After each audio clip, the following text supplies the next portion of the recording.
Welcome to Air Checks. In the month of May and June, we will be featuring one of the top radio actors, Orson Welles. Here is the third and final part of the 1944 Radio Almanac.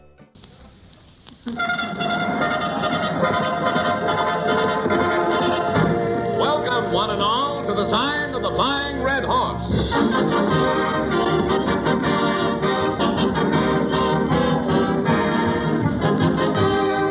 The makers of Mobile Gas and Mobile Oil bring you Orson Welles.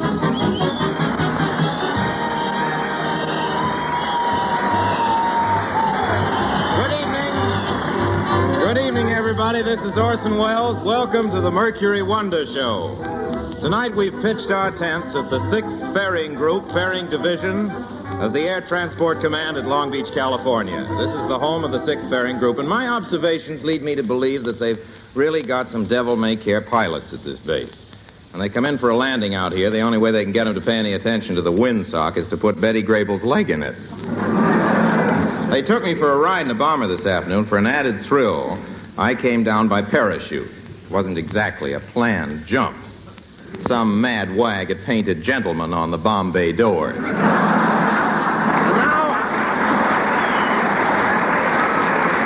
Now, on with the show. Presenting at this time, tonight's special attraction, glamorous star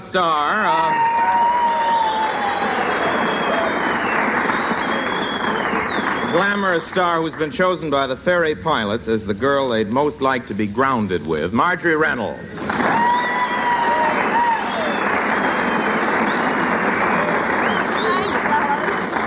Thank you. Hello, Orson. Hello, Marjorie. Oh, yes. Hello, Marjorie. You know, Marjorie, I've seen you in most of your pictures, Holiday Inn, Dixie, Up in Mabel's Room, and I've always had the feeling that I've seen you before. You probably have, Orson. Before I went into pictures, I used to be a model.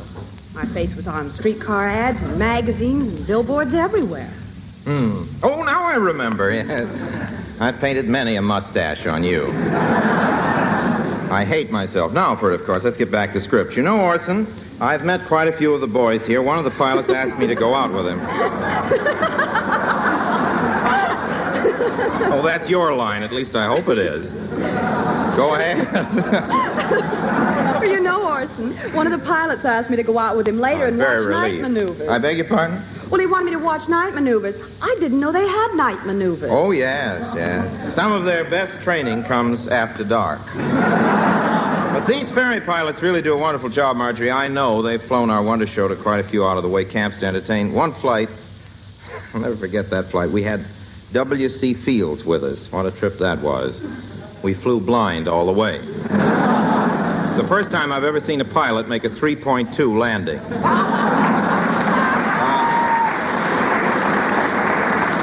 You'll have a chance, though, Marjorie, to meet a lot of the boys later. We've all been invited to the service club for a little snack after the broadcast. Well, I'll be there, Orson, but I won't have anything to eat. I've got to watch my figure. Oh, forget your figure. There's no sense in all of us watching it. Music, Lud.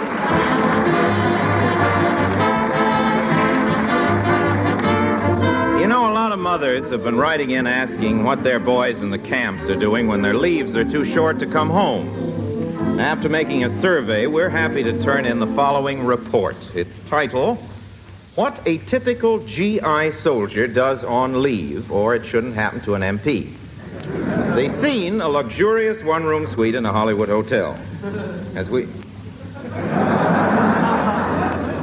look in on our soldier, he is pressing his fatigues. I like New York in June. How about you? Come in. Just a minute. I'm coming. I'll open the door. Oh, hello. I live down the hall, and I was wondering I'm afraid you've got the wrong room.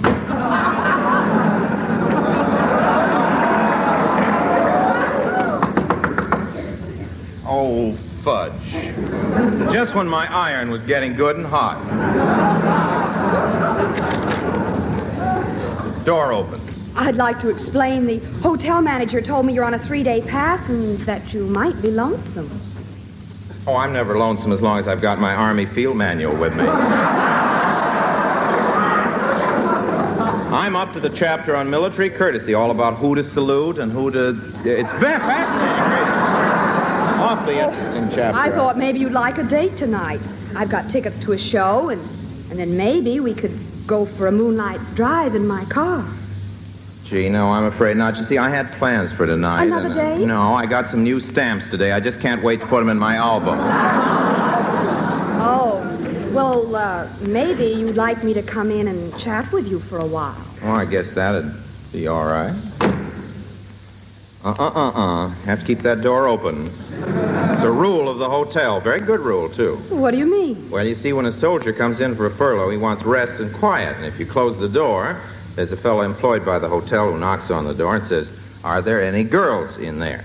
It's very disturbing. I don't get it. Well, I don't fully understand it myself. I think he's recruiting for the wax.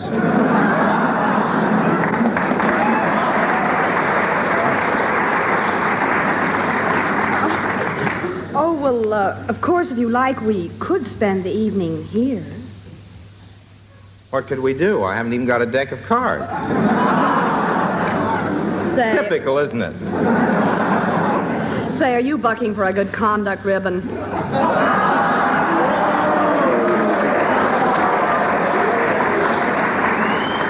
What? Are there any girls in here? I beg your pardon? Are there any girls in here?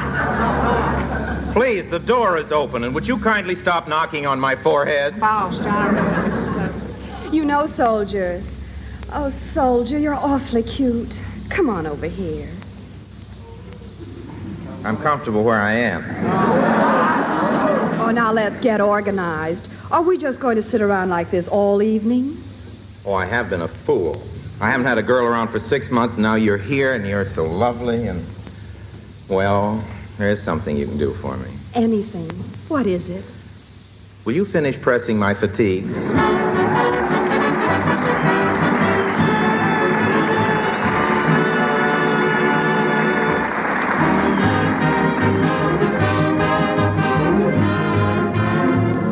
Folks, if you knew Susie like I know Susie, did she have to take a back seat? She looked terrible. She had no glamour. She had no gleam.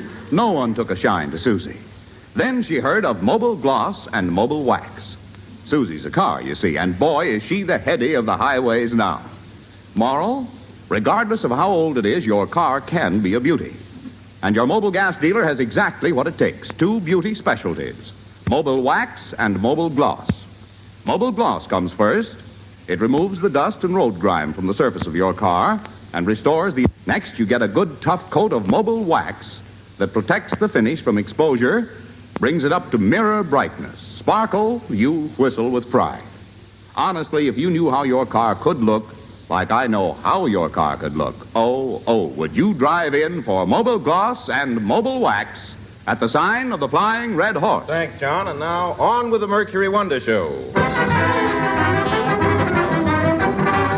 Yes, sir, the Mercury Wonder Show for servicemen. Hurry, hurry, hurry. On the next platform, see Orson the Magnificent. He performs the most baffling illusions of the century. The show's going on, soldier. Don't miss it. Come on in.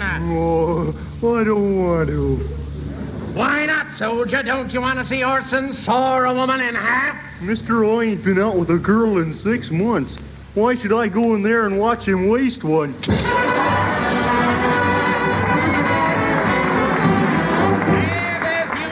Gentlemen, as you see, the lovely lady is in one piece. How do you feel, Martha? Fine, Orson, but for a minute there, I thought I'd have to sing a duet.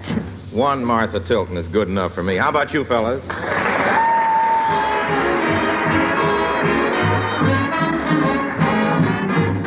Hear the music whisper, echoes of romance. Cuddle on my shoulder, hold me while we dance. It's a moment tender, now the spell is cast. Maybe you'd surrender, but you move too fast. Take it easy, take it easy. Don't you know it's more romantic when the dance is slow? Take it easy, take it easy. What's the good of feeling high when all the lights are low? Take it easy, take it easy. We've got lots of time ahead of us. The night is young. Take it easy, take it easy. Don't you know this music should be swayed instead of swung? Take your time, dance it with ease. Take your time, slow if you please. Take it easy, honey. Take your time right now. Take it easy, honey. Take your time right now.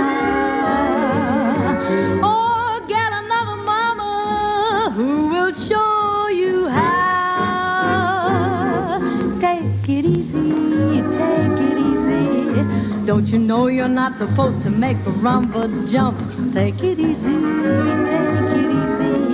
If you don't, I feel that our romance will hit a bump. Take it easy, take it easy. Don't you know it's time for romance when the music's sweet? Take it easy, take it easy. You should really try to make your heart control your feet.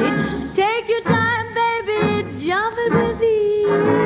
Take your time, boy, slow if you please. Take it easy, take it easy. Take it easy, take your time, boy, slow if you please. Take your time, babe, slow if you please.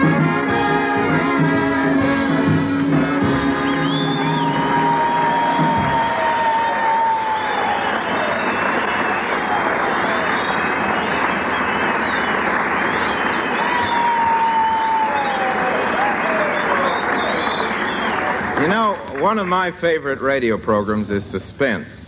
And the story they've been doing for the last couple of weeks is really a killer. Seems one Dr. Corey, a famous brain surgeon, has discovered a method of keeping the human brain alive after death. In the course of his fiendish experiments, Corey acquires the brain of William H. Donovan, a Wall Street tycoon. This brain very shortly gains control over Dr. Corey's brain, and when this happens, Corey thinks and talks like Donovan.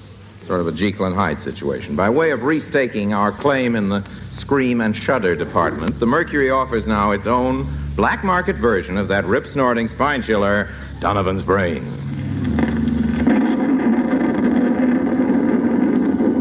This is the Man in Black, with the performance of Marjorie Reynolds as Janice and Orson Welles as Dr. Ronald Corey.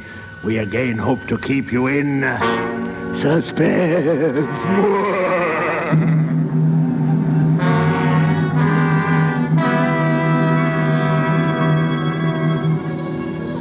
As I sit outside my laboratory door, writing under the heading Experiment 87, this final entry in my casebook, you know, I'm a sort of a fat Ronald Coleman.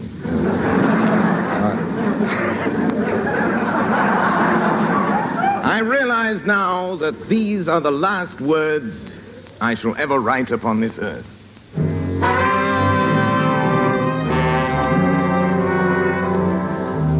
July 13th. Today I sat in a radio studio and listened to Niles K. Donovan, the well-known radio announcer. Tantalizing, tasty, toasted, and guaranteed rust-proof. And now, friends, for the details of our new $8 million prize contest. Sure.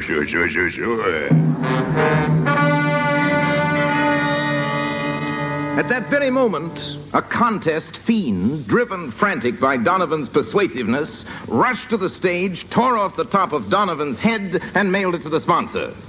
An old joke, but an extraordinary piece of luck for me.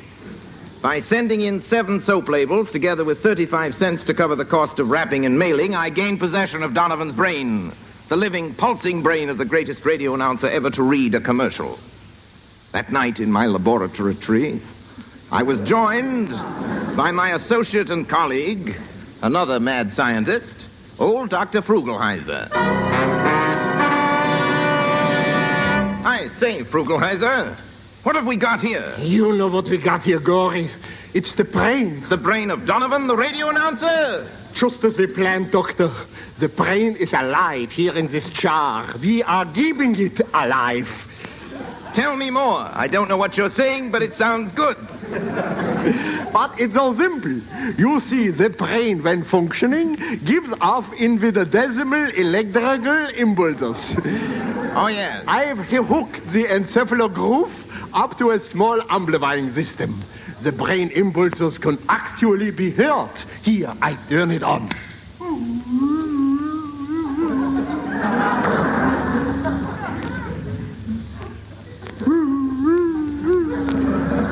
First time I ever saw a brain with a bald head. I think we should explain that Donovan's brain is being played by Charlie Cantor in a jar of alcohol.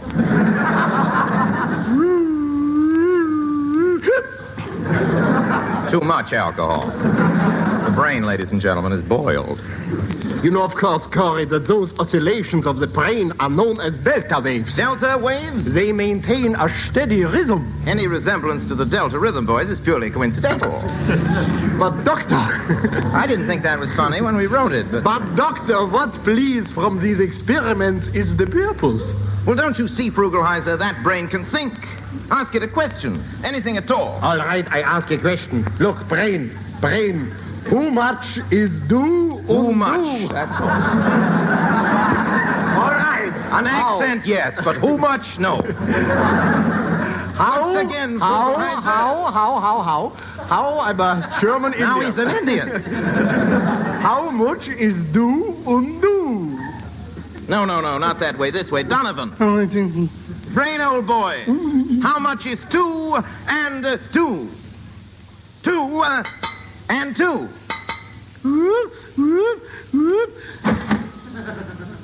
$87 and a set of encyclopedias to Dr. Frugelheiser. This is exasperating. Come, brain, try it again. 2 and 2.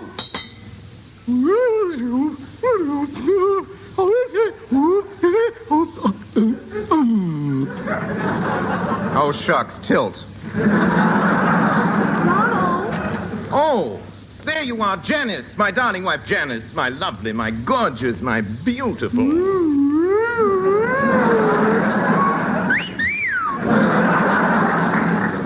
Amazing. It's amusing but confusing. Oh, dear, it's awfully warm in here. I think I'll take my coat off.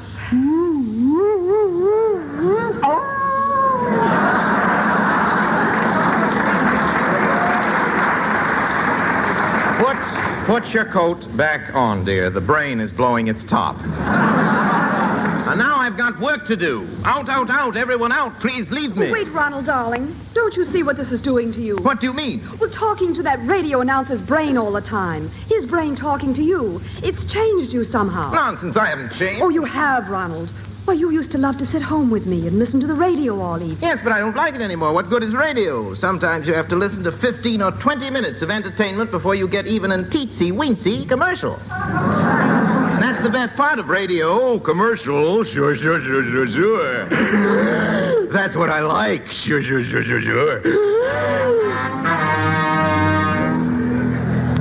July 18th. Last night, as I entered the house... Darling, where have you been? Why, I just went down to the corner to get some razor blades. Oh, well, dinner will be ready in a few minutes, dear. Fine. Meanwhile, I'll just run upstairs and shave with those hollow ground genuine green blades which glide over your whiskers and make you face happy. And if I don't get 100% shaving satisfaction, I get double my money back at a floor lamp. Sure. Ronald! Sure. Stop it, please.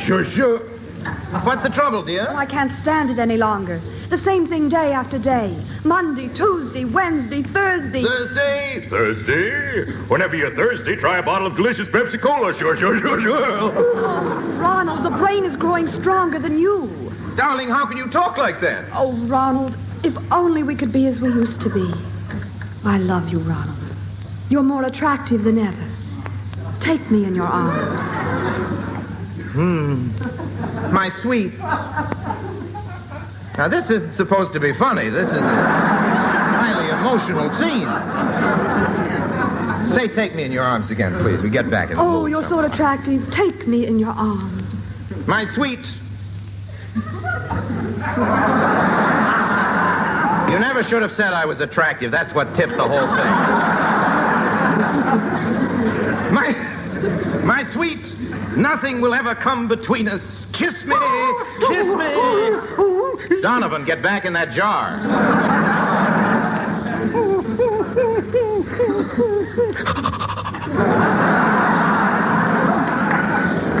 Oh, that's the last straw. Ronald, you must make your choice now. Choose between that brain, that radio announcer's brain, and me. When you've decided, contact me. I must have time to think. Janice wants me to destroy the brain. Should I? Don't be a chump. Why destroy the brain? Destroy Janice. Destroy Janice? Sure. It's easy. It's easy. Put her to sleep first. How could I do that? Simple, very simple. Run down to your neighborhood druggist and get a box of Tsitsi sleeping pills. They come in 4 delicious flavors. Cat nap, knockout, no twitch, and pooped.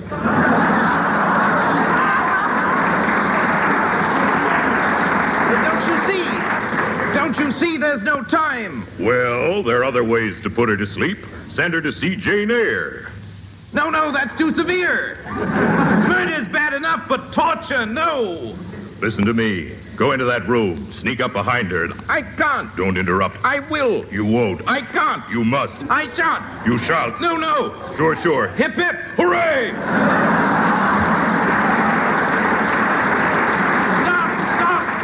Stop that dancing up there. I won't hear anymore. Yes, I will too. Sorry, Brain, I take it back. Brain, please talk to me. Brain, I didn't mean it. Corey to Brain, come in, Brain. Over. What's that, Brain? You have what? A plan? What is the plan, Brain? Finished? You want a half-hour radio show with only 3 minutes of entertainment, all the rest commercial? Brain, you must be mad. I'm going to destroy you. It's no use, Brain. This is the finish. Oh, wait.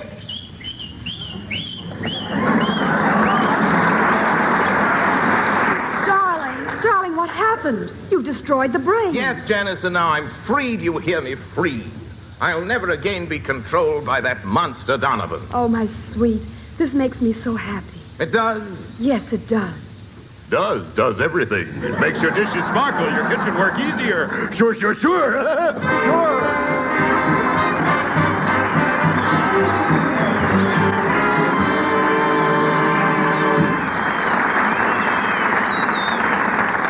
You know, everybody's singing that new number, Milkman, Keep Those Bottles Quiet.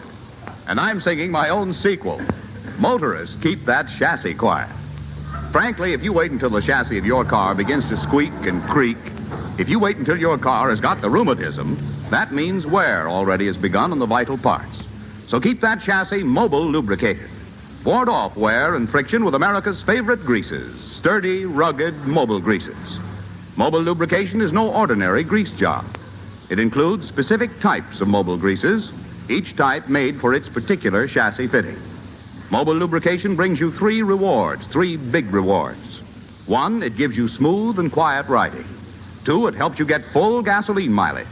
3, it lengthens the life of your car. Worth it? When it may be years before you'll get a new car? What do you think? So stop in and say Mobile Lubrication. You know where, at the sign of the Flying Red Horse. And now our Mercury All-Star Jazz Combination offers for your delectation and kicks a special reading of Tiger Rag.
John Gillespie McGee, Jr.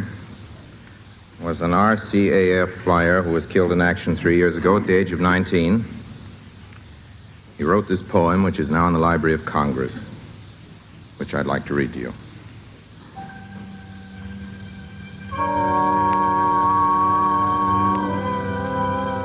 Oh, I have slipped the surly bonds of earth and danced the skies on laughter-silvered wings.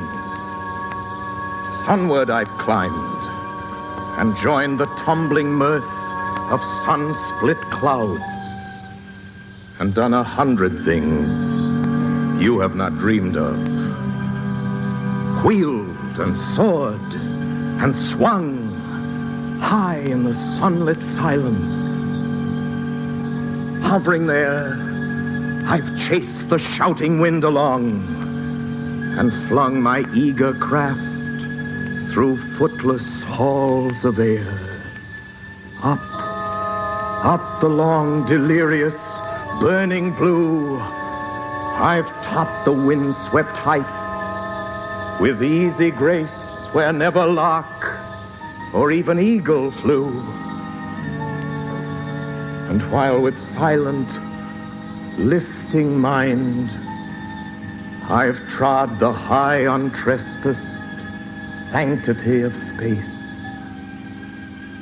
put out my hand and touched the face of God.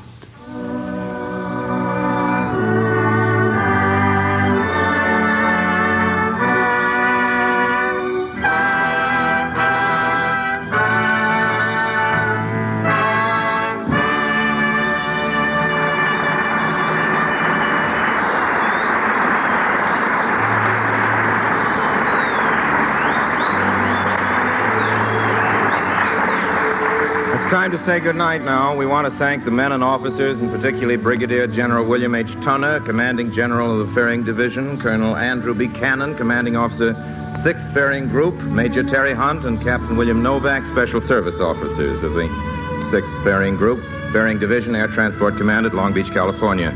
I'd also like to thank Bill Spear, Director of Suspense, and Kurt Siodmak, who wrote Donovan's Brain, for letting us lampoon what was a very wonderful radio drama.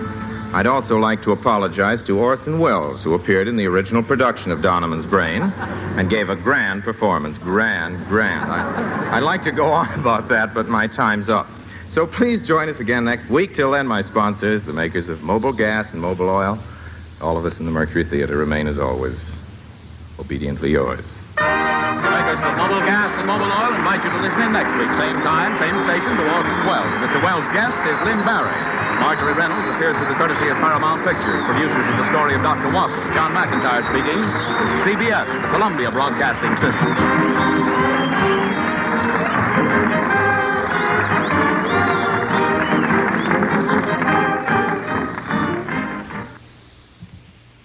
The following program will be interrupted to bring you any late news developments. Good evening. This is Orson Welles.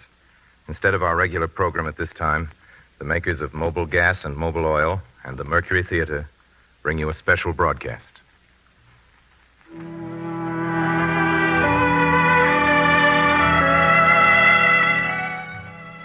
My dearest son, I guess June 6th and 7th will be always remembered in history. I know that none of us will ever forget those days, even we who live at home. Your father will have more to remember about these 2 days and more to tell you. I don't know where he is now as I write this. Somewhere in the north of France it must be. But when he comes back, and oh, my dear little son, I pray to God he will come back. When he comes back, I know he'll have a better story to tell than this. Anyway, here's our side of it, here on the home front. That's what the papers call it, the home front. Sometimes I feel kind of ashamed of that expression. It really isn't much of a front. We do have trouble getting houses, and there isn't much room on the streetcars. Sometimes the steak is a little tough, but there aren't any of us living on K rations, and Altogether, the war is pretty easy to fight here in sunny California. We work hard, and don't let anybody tell you we've let down because we haven't. And we won't. And our work is important. But nobody out here sleeps in a bomb shelter. And for the last 2 days, everybody's started to realize that again. And I think that's part of the reason why the whole city's been so quiet ever since Monday night. You know, even the people out here who don't have anybody to worry about, even those people are telling themselves again how lucky they are. And sometimes luck can be sort of embarrassing. We first heard the news at 12:35 a.m. I work on the P-38 Center Section Assembly over at Lockheed, and I was having trouble fixing the air hose. I just hope I can get Josie, that's all. She's the only one who knows how to do my hair. Hand me that, will you, please? Why don't you go where I go, Lillian? Well, I hate to change. I tell you what, we'll meet for lunch tomorrow, and I'll take you. I used to have a lot of trouble. They always left it too flat at the sides. It made my face look too hard. Attention, everybody. We have just heard the following news on the radio. Under the command of General Eisenhower, Allied naval forces, supported by strong air forces, began landing Allied armies this morning on the northern coast of France.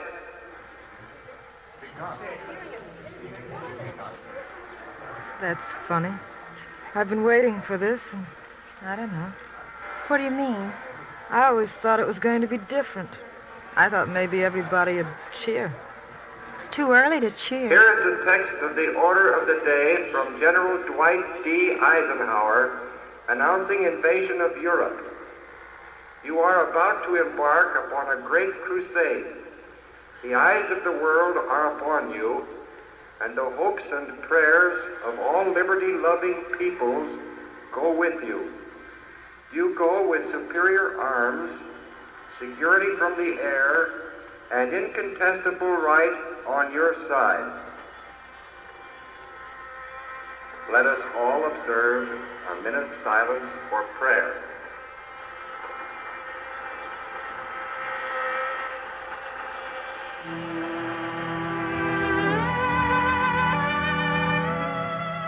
My shift was over then. Lil and I walked to the parking lot together, neither one of us talking. Nobody around was talking much. I said goodnight to Lil. I wanted to get to a radio, and I don't have one in my little 39 Chevy. So I stopped off at Joe Fernatti's. That's a greasy spoon not far away from Lockheed. A lot of the kids hang out there. Only I'd forgotten Mr. Fernatti doesn't have a radio. A radio? Yes, I want to hear the news. Why should I keep one of them? Who's going to play my jukebox? But Mr. Fernatti, You want to hear the news? How they captured Rome yesterday? Good, huh? Hold the potatoes, Mr. Fernatti, haven't you heard the invasion started? Oh, sure, I know. Yes, the invasion. They just announced it. All the time to make announcement yesterday. Invasion. The day before the telegraph that's a fake. Sure, it's a fake. The day before telegraph girl, Yeah, she that make a telegraph mistake, girl, huh? sure, that's a mistake. About an hour ago, some fella come in here, he said the German. He sent over news. That's a fake, too. Gonna be lots of that. You watch. They don't go over till September. you're crazy. But Joe, we heard it at the plant. They made an announcement on the loudspeaker. You hear that, Flo? Yeah, is that right, Lynn? Yes, it came over the loudspeaker at the plant. What was that? Yes. Well, I got a radio in my car. Let's go out and listen. Hey, she's got a radio in her car. I don't know. All I heard was that Allied troops landed on the northern coast of Hey, France. mister, what about the eggs you ordered? You eggs, mister? You know what church Hold it. We'll be back. I still think it's a fake. Well, come on, let's go find out. I hope nobody steals that drink. Oh, Wally, how you carry on. Well, here it is. We'll get it in a minute. And so, for headaches caused by hyperacidity... Hey, what's going on? Right into the radio. It's about the invasion. Effective civil administration of France I'll bet must be you it's provided by Frenchmen. All prisoners must continue in their present duties unless otherwise instructed. Henry! Those who General have common Eisenhower. ties with the enemy It's General so disgrace Eisenhower. their country will be removed. They should be. As France is liberated from her oppressors, you yourselves He's talking to the choose your underground. representatives and the government under which you wish to live. In the course of this campaign, with the final defeat of the enemy, may sustain further loss and damage. Tragic though they may be, they are part of the price of victory. I assure you that I will do all in my power to mitigate your hardship. I know that I can count on your steadfastness now. The heroic deeds of Frenchmen who have continued their struggle against their Nazi and their Vichy satellites. All right. Turn that thing down, will you please? Wake up the whole neighborhood. Yeah, but officer, You heard me. we're You got it on too loud. Officer, it's the invasion. What? The invasion. They can't Invasion. This is the Quiet. invasion. Quiet. In Western I want to Europe. hear this. Great battles lie ahead. I call upon all who love freedom to stand with us. Keep your faith staunch. Our arms are resolute. Together, we shall achieve victory. We return you now to New York. This is Bob Trout in the Columbia News. Wait a minute. You have just heard General Eisenhower. Hey, mister, deliver what a about the special eggs, brother? They message got aimed nice at the people. clothes. What about the eggs? While we're waiting for more bulletins, which are coming in now, here's an item from a South England embarkation port. An officer explaining to a private who asked where he was going said, "You're going to have a nice holiday by the sea. You won't have any KP or fatigue details or training or anything. Just relax." Some relaxing. The Columbia Network will be on the air 24 hours a day, ready with complete news bulletins. We stood there in the middle of the of every street. aspect of the A invasion. whole crowd of us standing around the car, all of us listening. Warning the French people. After a while, I think a lot of us felt like getting home. I know I did. So then when the King of Norway went on the air and started speaking Norwegian, I went back over to my car and drove as fast as I could go to the apartment. Oh, it looked so strange. The apartment building, I mean. Everybody's lights were on all over the place. Even old Mrs. Borgeson, who's never up after 8. Her little dog was barking, and Levinson's little baby was crying. And, of course, everybody was playing their radios. Hello, dear.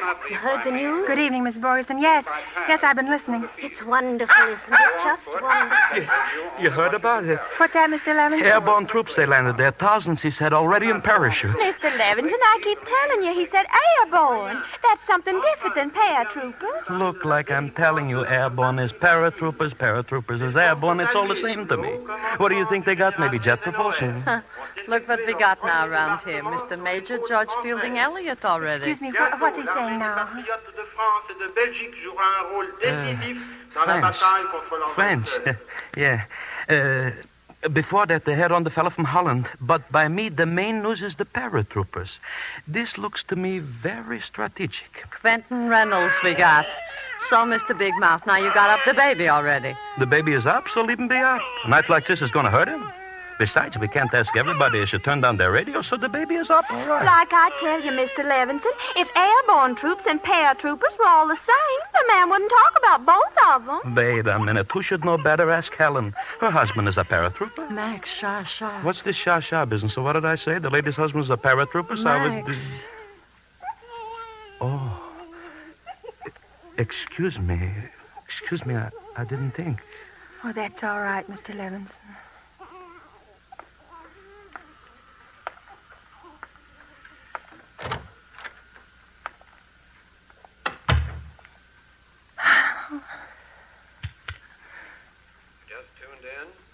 I can see we're not going to have time. We're going to switch you now to Allied correspondent Wright Bryant in London. Come in, London. Hello, New York. In the first hour of D-Day, the first spearhead of Allied forces for the liberation of Europe landed by parachute in northern France. In the navigator's dome in the flight deck of T-47, I rode across the English Channel with the first group of planes from Troop Carrier Command to take our fighting men into Europe. All day Monday, we watched the weather, and then, there was a tenseness in the air that nobody talked about. In the early evening, Major Richardson came into the enclosure. He stood for a moment watching the men in the small recreation area, and then he called them into the briefing room, and pilots, co-pilots, navigators, and radio men clustered around the Major in the briefing room. There was a large-scale map on the wall showing the course to be followed. Men, I think this is it. All I want to know now is Is there anyone who doesn't know exactly what to do? Okay. Get your stuff and report to the operations room immediately. I'm going down to the colonel to get the weather report. You all want to get back, don't you? You can say that again, sir. Then, damn it, get in there and fight. The crews piled into their trucks to go first to the operations office and then to the line where their planes were drawn up ready to go. As they moved toward the airport, the vast, long columns of airborne troops appeared, trudging slowly under their full loads of battle equipment. General Eisenhower visited them during the afternoon, quietly passing among the men and chatting with them, asking their names, about their homes and their jobs. Outside the door of each C-47, the soldiers assembled, checked their equipment. Ground crews and combat crews gave the planes a final tuning up. Heavily laden transport planes began taxiing along in a long procession toward the runway. The paratroopers adjusted their packs, donned their Mae West and chutes, and climbed into the planes. Each was so heavily loaded that he had to be pushed from behind and pulled from above to get up to the steps going into the plane. As the men settled in their bucket seats on the plane I was to fly in, Lieutenant Colonel Robert Cole, the commanding officer aboard, came up to them. There's a doc coming over to give you some pills that'll keep you from getting airsick. Sure. Make yourselves as comfortable as you can. Better try to sleep a little. Thank you, sir. Well, I know one thing. My parachute's okay. My mother checked it. His mother checked it. No kidding. She works in the Pioneer Parachute Company in our town. And her job's giving the once-over to all the chutes that come out of there. Well, I'm okay. Almost before we knew it, we were trundling past the operation buildings and the control tower, and then, foot by foot, almost inch by inch, we began to rise above the fields and trees of southern England. All about us and below us was such a glimmering fabric of light as I had not seen in the 8 months I had been in blackout England. 4 times we circled the field, its runways and perimeter outlined in sparkling white lights. Through the sky, formation lights of the planes strung almost to the limit of vision looked for all the world like holiday decorations. As the long procession straightened out in its pre-established course, signal lights blinked and navigators checked their speed and direction of the pilots began their continuous plotting of position. We were right on course and 1 minute early. I went back to see how the paratroopers were riding. More than half of them had taken the colonel's advice and were dozing with their heads back against the wall and their feet stretched out in front of them. The rear door was open, and down below I saw more signal lights blink, and then we crossed the coast of England and pushed out over the channel. The sea was calm, and soon the moon brightened the water, made the ripples below us twinkle. Hey, Tiny, tell the colonel it's 30 minutes till jump time. Yeah. I looked straight ahead, and I caught my first glimpse of the coast of France. Navigation had been perfect. We could see the beach ahead precisely at the point we'd studied it on the maps and aerial photographs. The moon was almost full. And as our strong ship crossed above the breakers into the air of France, we plunged into a bank of cloud or fog and lost sight of the plains around us. In a matter of 2 or 3 minutes, we were flying formation on instruments. Then we emerged into clear moonlight. The small fields looked peaceful with their orderly hedgerows. Now the paratroopers were on their feet, each adjusting his pack, snapping his ripcord over the static line. That's a cable which ran along the center of the cabin ceiling so that each chute would open automatically as each paratrooper jumped through the door. Are you all set? Everybody get everything? Here, get this thing hooked for me, and let's get going. That was Colonel Cole taking his place with his men. The jump lights, a small bank of signal lamps, were gleaming beside the door. They blinked, and then, before I could get ready to watch, the paratroopers started jumping. I wanted to know how long it would take the 18 men to jump, and I tried to count. 101, 102, 103, to the estimate, a number of seconds, you know. It may have been 11 or 12, but no more, and then our passengers were gone. All except one. They jumped so swiftly, one had been pushed against the door frame and was thrown back into the cabin so violently that he was dazed. The men behind him had shoved him aside and gone on. After a moment, he climbed to his feet and started for the door. Staff Sergeant Eberle stopped him. I'm okay, Tiny. Let me go. Easy, soldier. Past the drop zone. I don't care. I'll find him. I'll get back. It's too late. You gotta let me, Tiny. The guys will think I'm yellow. Please, Tiny, I'm all right, I tell you. Relax, soldier. Nobody's gonna think you're yellow. You can't jump now. We'll be over the channel in a minute. Sit down and take it easy. You'll get another chance. I went back to the front of the ship and looked out the glass dome. Tiny streams of tracer bullets were curling upward from the ground behind us. One of the pilots in our squadron had unwittingly left all of his formation lights on. The tracers came close to his wingtips, but we saw nothing that looked like heavy ack-ack, except in the far distance. We'd been over France only 11 minutes. Behind us, we could still see an occasional flare, and below a few more ships, but we couldn't tell what they were. The Battle of Europe had begun, and our squadron had delivered the first Allied soldiers to their scene of action. This is Bryant in London, returning you now to New York.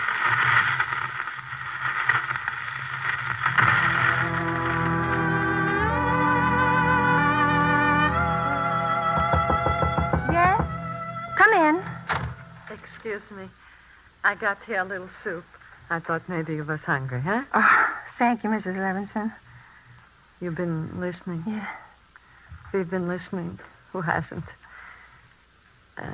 You know that one fellow, something went wrong, who didn't jump? You shouldn't worry too much. Maybe that fellow, he could be your husband, huh? Could be. Oh, it wasn't his fault. He wanted to jump. I hope it wasn't my Ned. You hope it wasn't? Or maybe I shouldn't say that. I know Ned wouldn't want that to be him. He'd want to get there first. That's why he's a paratrooper. Whoever it was, he wanted to jump. It wasn't his fault. He'll go the next time. Let's see what they're saying. You don't know where the next blow may fall. Prepare yourself for all eventualities. Today, tomorrow, or at any time. Before we knew it, it was daylight. Mrs. Levinson and Miss Jameson made coffee for us all and fixed a little breakfast. Come on, honey. Have a little toast at least. Do you good. Thanks, no, but I will have some more coffee. Eat something, darling. Look how you look. I'm going to take a shower. I've got to get to work pretty soon. Look, already they're 10 miles in. Goodbye, everybody. Goodbye, Mr. Herman. Already they're 10 miles in. Wait and see, Mama. It's going to be quicker than we thought. Don't be so sure. They got into Italy all right. But after that, look how long it took. It ain't easy. You never can tell what'll happen. One little thing goes wrong. Look at Dieppe. But that was a different thing. That was 2 years ago. From this, we learned a lesson. Yeah. The way it turns out, the fellows that died there wasn't wasted. I like what the king said. He said the spirit of the people burned up like a bright flame. And he said now is the time when we don't fight to keep the Nazis away, but to win the war. He said everybody should pray. Keep on praying. Yeah, that's what he said. And the Queen said so, too. Of course, they said it better.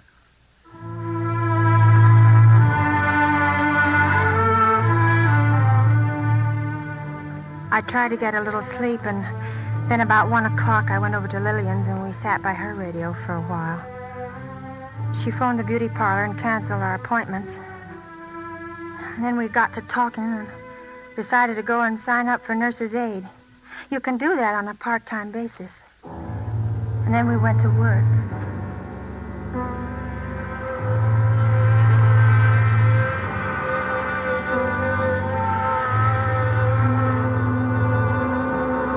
Listen, there's going to be an announcement. Attention, everybody. Attention, please. During this last shift, the President made a special broadcast. For the benefit of all of you who've been working and couldn't hear it, we're now going to read you his message. My fellow Americans, in this poignant hour, I ask you to join me in prayer. Almighty God, our sons, pride of our nation, this day has set upon a mighty endeavor, a struggle to preserve our republic, our religion, and our civilization and to set free a suffering humanity.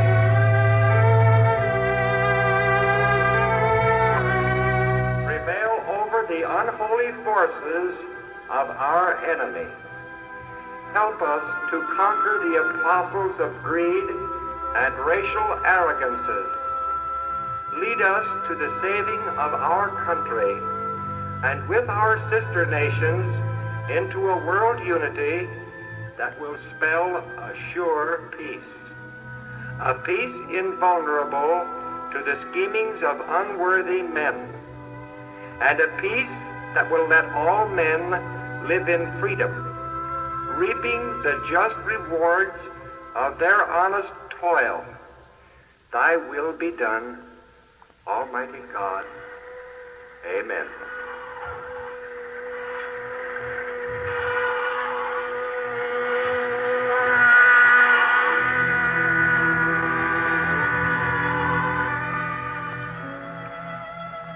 Lillian slept in my apartment Tuesday night.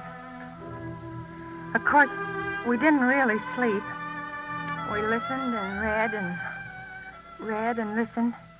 We heard today from our headquarters that we're making progress on the whole front. We heard all kinds of things. Rumors and facts and more rumors. Some things were important and some weren't, but I don't know. Somehow these last few days, everything seems important. One little story made a big impression on me for some reason. It was about a Brooklyn G.I. Joe in Rome. Papers didn't give his name. He got up on the balcony where Mussolini used to stand. We've all seen it in the newsreels. And then he made a speech like Mussolini used to make. Oh, it must have been funny. That Brooklyn boy making faces and shouting double talk and the crowd below him loving it. I got the idea. They'd heard double talk from that balcony before. Only now, this time they could laugh at it. Out loud. And speaking of double talk, the first official Japanese statement about the invasion was pretty funny, too, in its own peculiar Japanese way.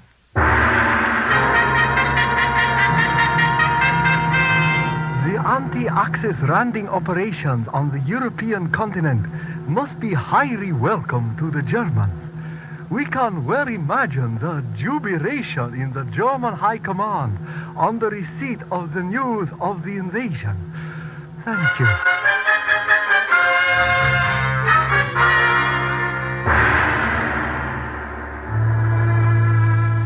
And then this afternoon we heard from Switzerland that a large Allied fleet was seen off the French-Italian coast. That about takes it up to now. I'm going to put this letter away for you to read later on. Maybe your father will join reading it when he comes back. And when you're old enough, my dearest little Robert, I think you'll like to know about these last 2 days. I know I haven't had anything special to say. I've been a long way off from where things have been happening. I've just been one of the millions and millions waiting at home and listening to the radio and reading all the papers. That's all. But I've tried to show you what it was like here and what we felt like and what we thought about.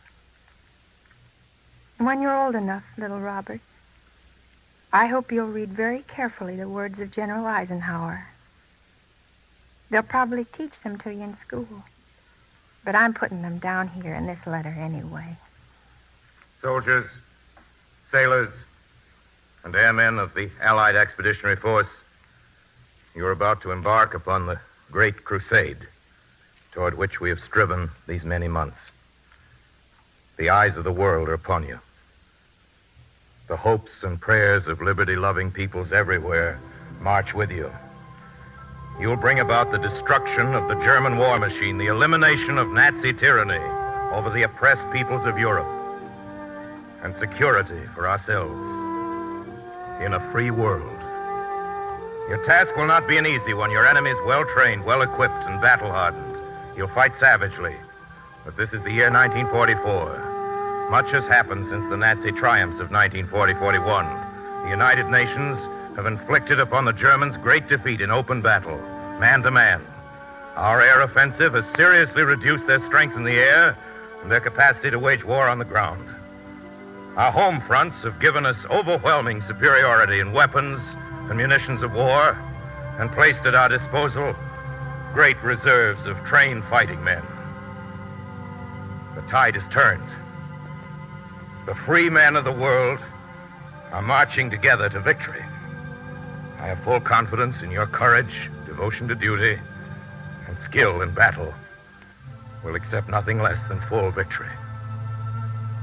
Good luck, and let us beseech of Almighty God His blessing upon this great and noble undertaking.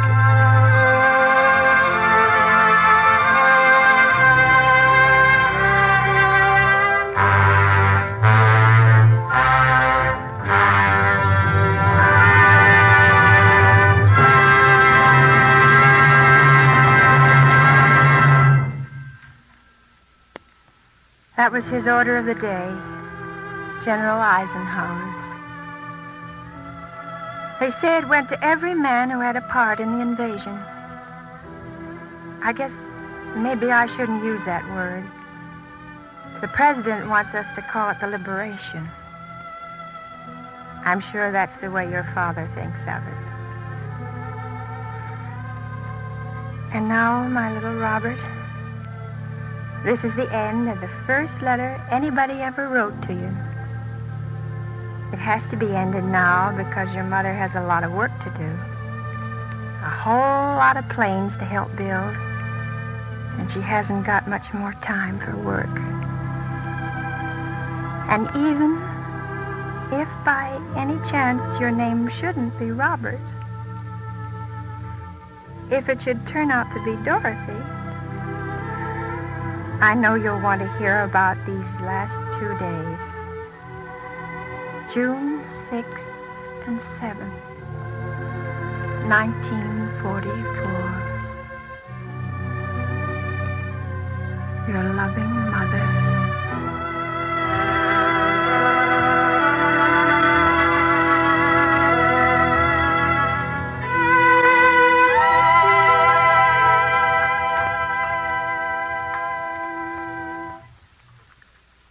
Ladies and gentlemen, you've just heard Agnes Moorehead and the Mercury Theater in a special broadcast brought to you by the makers of Mobil Gas and Mobil Oil instead of our regular Wednesday night program.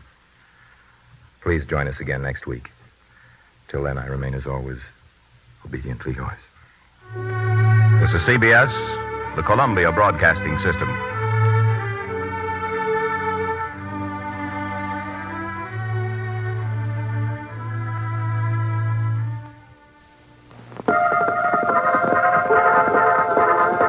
Welcome, one and all, to the sign of the Flying Red Horse.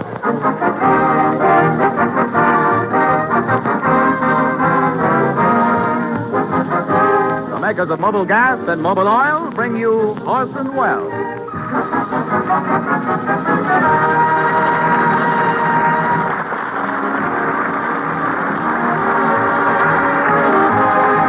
A smile, I said a smile, is solid gold these days. And there's a guy, I said a guy, who's mighty good at smiling. He's your friendly Mobil Gas dealer, as friendly as the day is long, and his day's mighty long. Cars need care, he knows that these days, and he's all out to keep every car that rolls up rolling. He knows this: 4 workers out of every 5 must get to work in private cars. Your friendly Mobil Gas dealer knows that every car today needs careful servicing to keep on going. Yet does he oversell you? Never. No high pressure, just what your car needs is what it gets. Is your car all set for summer driving? See the chap who's got good products, gives good service, and throws in a grin besides. Your friendly Mobil Gas dealer at the sign of the Flying Red Horse. And here's an extra. Protect the U stamp on your windshield. Your Mobil Gas dealer will give you a U stamp protector free. Have him paste it on. Then when your windshield's washed or polished, your U stamp is safe. It's free, so drive in. Good evening. This is Orson Welles. The night before last, a whole lot of us from the Mercury Theater went down to Texarkana to broadcast the opening of the Fifth War Loan Drive, and here's something we found out about Texarkana while we were there. If you go south on the main street, you're in the state of Texas, and if you turn around, go up on the left side, you're in Arkansas. Seems Texarkana itself is actually two cities, with two mayors, separate police forces, and all the rest of it. Well, I got into town a few days early to write the script for the Bond Drive broadcast, a broadcast which attempted to define, among other things, the causes of the war. And while I was thinking about those things, sitting up in my room in the Grim Hotel looking out over State Line Avenue, thinking about borders and boundary lines and fascist aggression and imperialist greed, a crazy notion popped into my head, remembering that the fascists always hanker for everything that belongs to the other fellow. I asked myself the following loony question. Just suppose that the city of Tex or the city of Ark lost its democratic faith and went the way of the Nazis and the Japs. Suppose the Tex and Ark went to war with each other. Now, I know it doesn't make any sense, but then neither does a war, starting a war, not finishing it.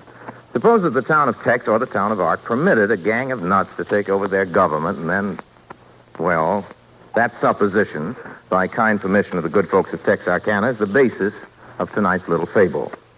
For purposes of our story, one of the two towns had to play the villain, so Jim Bryant and Millard Simmons, chairmen, respectively, of the Tex and Ark War Loan Drive committees, met on the state line and flipped a silver dollar. Arkansas lost, and right here before it's too late, we'd like to say to the citizens of Ark that any resemblance in the following narrative to real persons or places is accidental, unintentional, immaterial, and besides, we're only kidding. Our story begins in the little town of Texarkana on the Arkansas side, where one Alfred Hinkler, a fish peddler, was prone to ply his trade. Hinkler was not a very good fish peddler. Some said it was the fish, some said it was Hinkler. The fact remains that he did very little business. Folks never went so far as to accuse Hinkler of short-weighing them. However, it was generally recognized that he had the heaviest pair of thumbs in the business. Hinkler often tried to sneak up on unsuspecting marketers who, in the confusion, might buy his wares, but if the wind was blowing in the right direction, by the time he got there were no crowds. Somewhat discouraged, he sought new markets on the Texas side. As we see him now, he's pushing his cart down West 3rd Street. Smelts? Get your fresh smelts today. 30 cents a pound. Anybody want any smelts? Hinkler continues past the Grim Hotel, Sears Roebuck, and brings his cart to a stop in front of Smith's Barber Shop. Smelts? Smelts? Fresh smelts. Get your smelts today. Bill Smith ambles out of his shop. Hey, hold everything there, stranger. I reckon you could find a likelier spot to go peddle your fish. Listen, when I want your advice, I'll ask for it. Get your fresh smelts here. But you standing right in front of my barber shop, fella. And these here fish ain't helping my business now. At this point, Hinkler, enraged, picks up a smelt and slaps the Texan in the face with it. 3 weeks later, when Hinkler emerged from the Texarkana hospital, he was sentenced to 6 months in the county jail for disorderly conduct.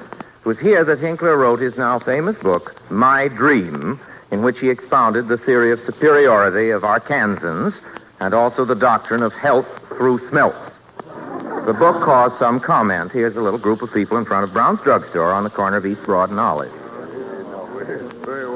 What do you think of it? He's a crackpot. No, I wouldn't say that. If you ask me, some of them things that fellow Hinkler says makes a darn lot of sense. It really does. What do you mean?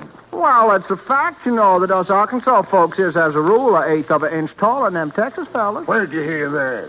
I don't know. I read it somewhere. I think it was in that Hinkler's book. He's a crackpot. Yes, most people dismissed Hinkler as a hackpot or crackpot. But a few listened. In the back room of a garage on East Front Street. What's up, Slats? What did the boss send for us for? Search me. Just said we should all be here, that's all. Oh, hello, boss. Hi, boss. Hi, boys. All right, now quiet. Quiet. The boss is here. Now, boys, I want you to meet a pal of mine. More than just a pal. You might say a partner. We're going to do a lot for him, and he's going to do a lot for us. Boys, this is Alfred Hinkler. Hello, boys. Hello, Al. Okay, Lefty. Take Mr. Hinkler upstairs. Be with you in a minute, Al. Who's he, boss? We merging with another mob? Who's he? Well, that fellow's the next governor of Arkansas. Good evening, ladies and gentlemen of the radio audience. We're broadcasting tonight from Convention Hall, where Alfred Hinkler, the Reform Party's candidate for governor, is winding up his pre-election campaign. Alfred Hinkle has just stepped up to the microphone. He's putting up his hand for silence. Fellow Arkansans, tomorrow we go to the polls to prove once and for all the clear-cut issues of the sad race that we have in compromise and the severity debate of all about ourselves. It isn't only questions that we've got to prove the Sabbath rates. Due to the technical nature of Mr. Hinkle's message, we have secured the services of that well-known news analyst and political commentator, Carter Brankshaft, who will analyze Mr. Hinkle's message. Good evening, ladies and gentlemen. Hinkler has just said Arkansas has too long been hemmed in by its envious neighbors. Arkansas has an area of 52,725 square miles with a population of 1,949,387. This is 35 2/10 people per square mile, which is a condition too crowded to sustain life. Not only that, but it's messy having 2/10 of a person around. Therefore, this condition will not be tolerated. If I am elected, says Hinkler, I will revise the eternal economy of Arkansas so that there will be more of everything for everyone. And those little things in life that you can't... Bullets, not bobby socks. Now we come to women's place in the new order. Women's place is in the home, and the women of Arkansas will have the honor of being the mothers of the future soldiers of greater Arkansas. Hinkler's very much moved by this tender thought. He's wiping a tear from his eye. Those candidates that I proved that I'm not, it is not only a castigate. We can't. It is now time to unveil the monsters who have undermined the security of the state. claim us to prove that your little A Galloway... small, avaricious minority whose lust for wealth and power has brought the people of Arkansas to the brink of disaster. The barbers. 50 cents for a haircut, 20 cents for a shave. Not only are these exorbitant prices ruinous to the economy of our state, but the mere existence of barbers is an insult to the memory of the native sons, past and present, of the great state of Arkansas. I refer to Abraham Lincoln, Walt Whitman, General Robert E. Lee, Monty Woolley, and the Smith brothers. That is why I say the barbers must go, says Hinkler. I promise that if I'm elected governor, I will eliminate the barber, lock, stock, and hair tonic. And we go through it separate like the states, and they'll do it to you, too.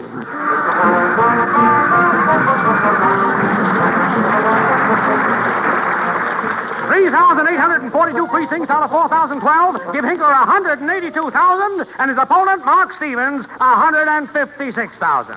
Mark Stevens charges fraud and demands a recount. At a late hour tonight, Alfred Hinkler conceded that he was likely to be elected. And here's the late bulletin. Mark Stevens, independent candidate for governor, has just died of a sudden attack of pneumonia. We bring you now a special broadcast of the Glee Club of the newly formed Arkansas Youth Movement.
What time is it, Bill? Oh, going on to 9. Time for Sam White. Let's hear the news.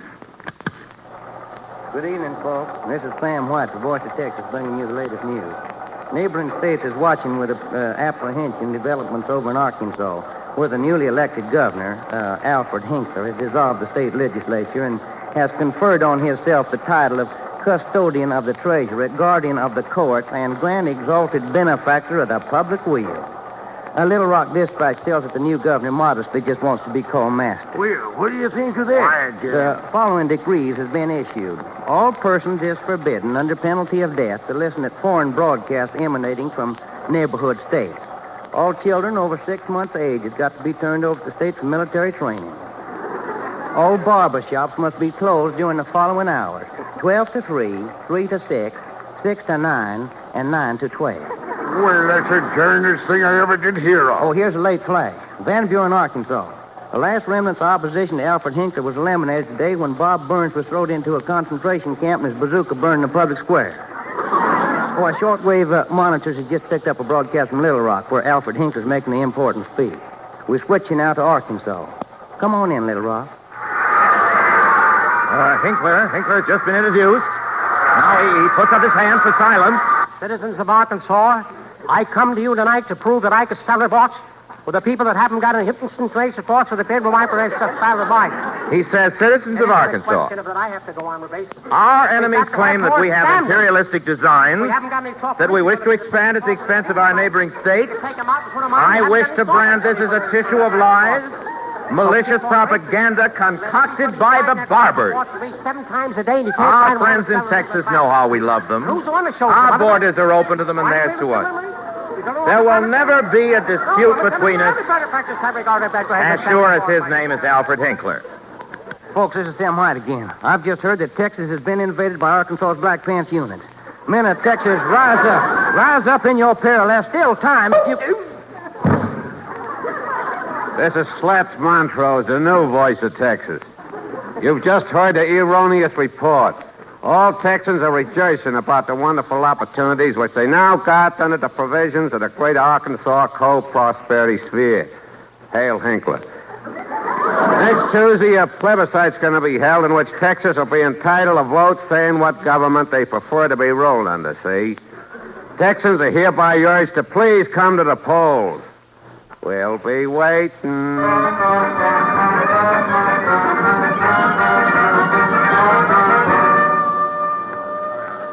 All right, stay in line there.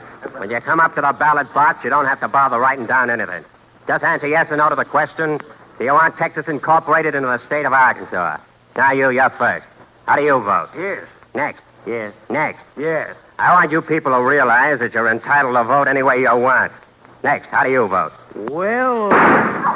Next.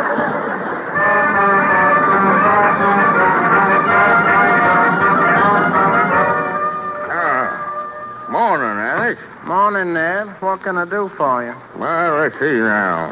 What did the old woman send me down after? Oh, yeah. About 15 yards of calico. Oh. She wants to make a new dress and some curtains. Where's everybody, Alex? Courthouse? No, there's all in the back there. Y'all left them yesterday. They're still playing checkers. I reckon I better take a look. I see. What if they have made one state out of Texas and Arkansas? Ain't got nothing to do with us here in Louisiana. Yeah, that's what I say. I say it has got something to do with it. Suppose that fella Hinckley takes a notion to take over Louisiana. Yeah, that's what I say. Oh, hello, Ned. I overheard you talking. What did Hinckley want to take over us for? Ain't you heard him saying he loves Louisiana? Yeah, he loves Louisiana. Yeah, he loved Texas, too. Loved it so much he gobbled it up. Yeah, gobble it up. You're a pessimist, Lem. Why, you were even worried when a rattlesnake bit Henry last year. And he didn't die for 3 days. You're the worrying type. I tell you, it can't happen here. Quiet, halt. The result of a vote taken in Texas and Arkansas, Louisiana is hereby included in the Greater Arkansas Co-Prosperity Sphere. Hail Hinckley. Forward, march.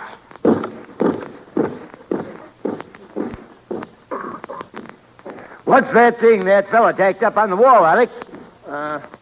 Proclamation. Know all men by these your presents, Louisiana will henceforth be known as South Arkansas. Y'all will thus have the opportunity of sharing in the benefits of the new order.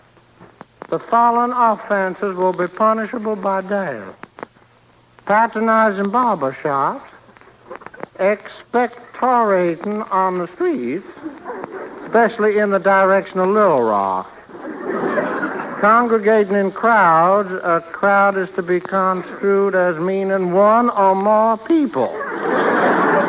and 700 other offenses which will be explained to y'all when y'all are found guilty of. Well, I declare. Look at what it says down here. I hereby appoint as mayor of Monroe, Louisiana, Lucifer Jenks. Why, Lucifer, that's you. Yeah, that's me.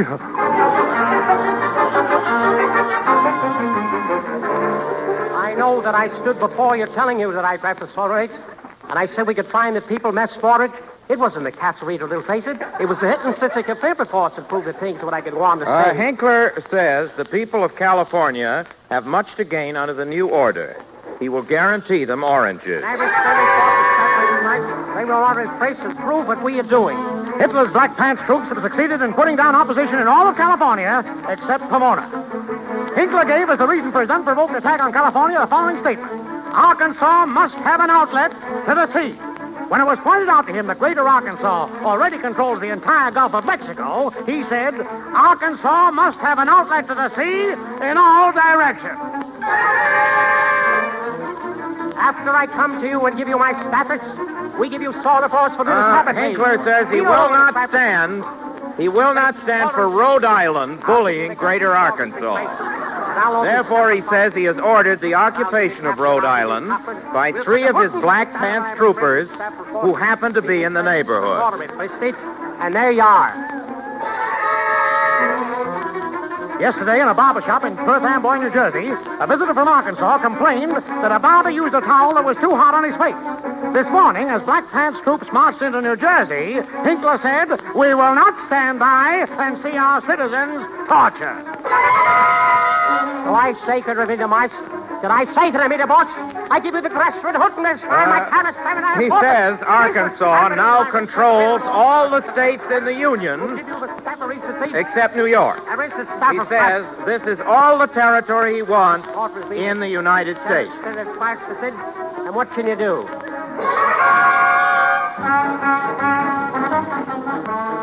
Hey, Mac, pull your cab up a little so I can get out if I get a call, will you? You get a call, I'll pull up. Okay. Hey, I heard that speech on the radio today by that Hinkler character. He sounds like he's going to move into New York. I'd like to see him try it. The little flower will give him his lumps. Hey, what does he want to move into New York for? Oh, he says he's going to protect us from Brooklyn. Protect us from Brooklyn. Yeah, the barbarians of Flatbush. Why, he's nuts. Why, they won't even finish ahead of the Giants this year.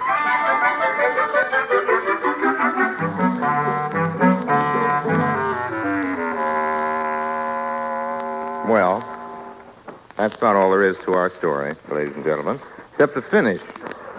Hinkler finally did take Brooklyn, and it served him right. He marched in on a day that the Dodgers were playing St. Louis. Came strutting into Ebbets Field, the 9th inning, the score tied, had his first proclamation pinned up. He said that there were to be no more ball games. Well, you know those Dodger fans.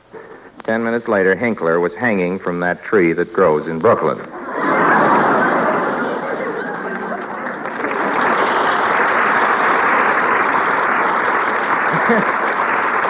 It was a lucky thing for Hinkler, too. For just about that time, folks in Arkansas got to thinking, what if they were an eighth of an inch taller than folks elsewhere? Or what if they weren't? Or what if they combed their hair different? Or what if they didn't? Or what if they talked with a different twang? They were all Americans. They weren't Arkansans or Texans or New Englanders. They were Americans. Americans before them had fought this same war, and they knew what to do. They did it.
biggest family Lud Gluskin ever packed into CBS.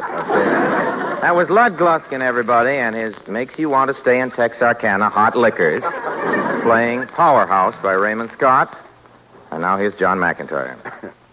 You got the time, folks? We've got the rhyme, folks. Here we go. Tell me first, tell me the worst. Does your car look sort of dull today? Do dust and road grime mar the finish? You don't say. But gosh, you got a ride in it. Where's your pride in it? Don't you know your car can sparkle? It can gleam. Honest, brother, it can look like a dream. Stop in at the sign of the Flying Red Horse. Of course. See that famous automobiler, your friendly mobile gas dealer. He's your auto's beauty boss. He'll give your car mobile wax and mobile gloss. Mobile gloss removes the dust and grime. Yes, sir, every time. It leaves the car showroom clean. Mobile gloss restores the color and sheen. Next comes mobile wax, protective, tough. For shining up the finish, it's the stuff. So it's mobile gloss and mobile wax for you if you really want your car to look like new.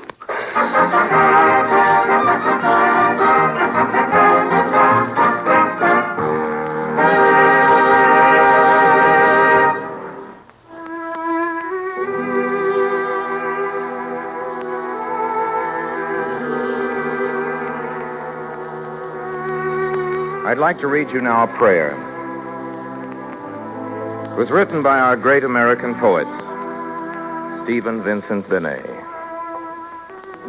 A prayer to the United Nations. God of the free, we pledge our hearts and lives today to the cause of all free mankind.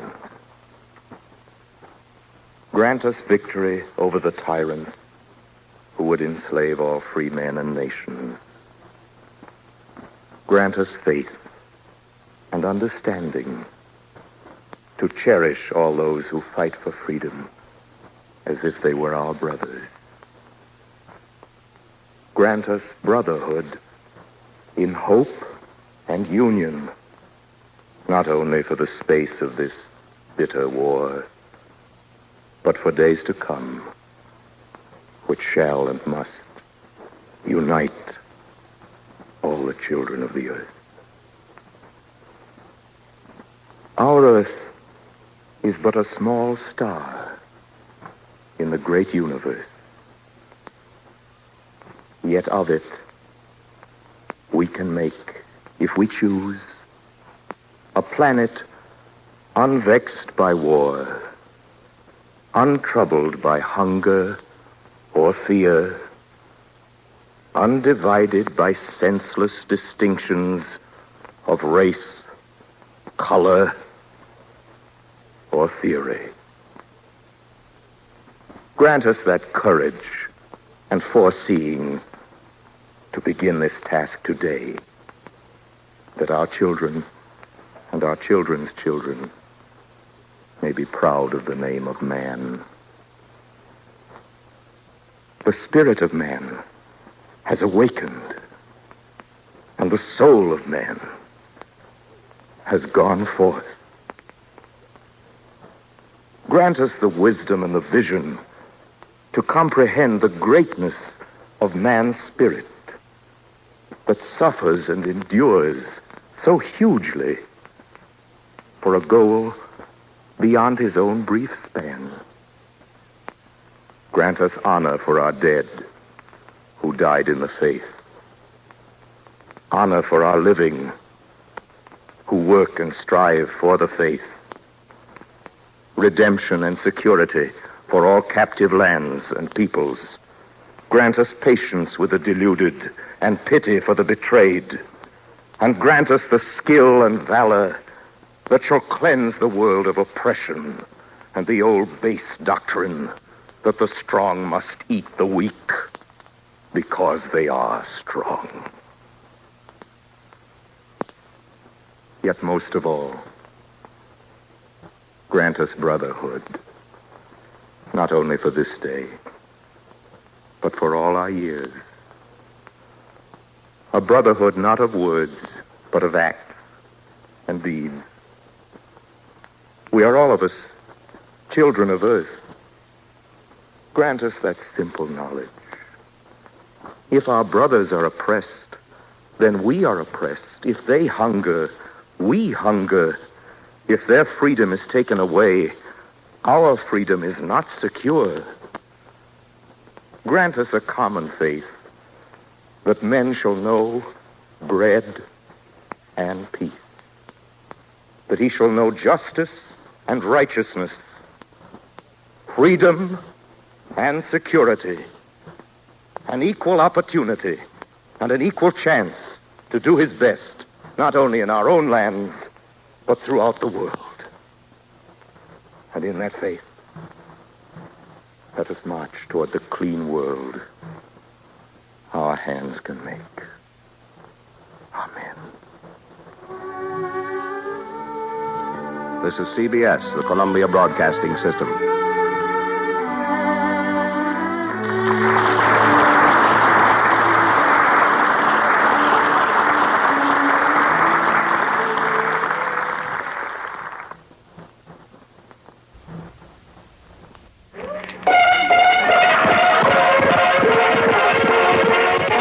Welcome one and all to the sign of a flying red horse.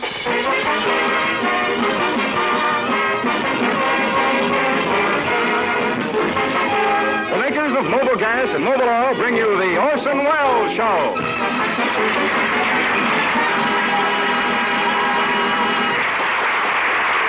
Listen, America, listen to how an amazing new chemical discovery is speeding victory.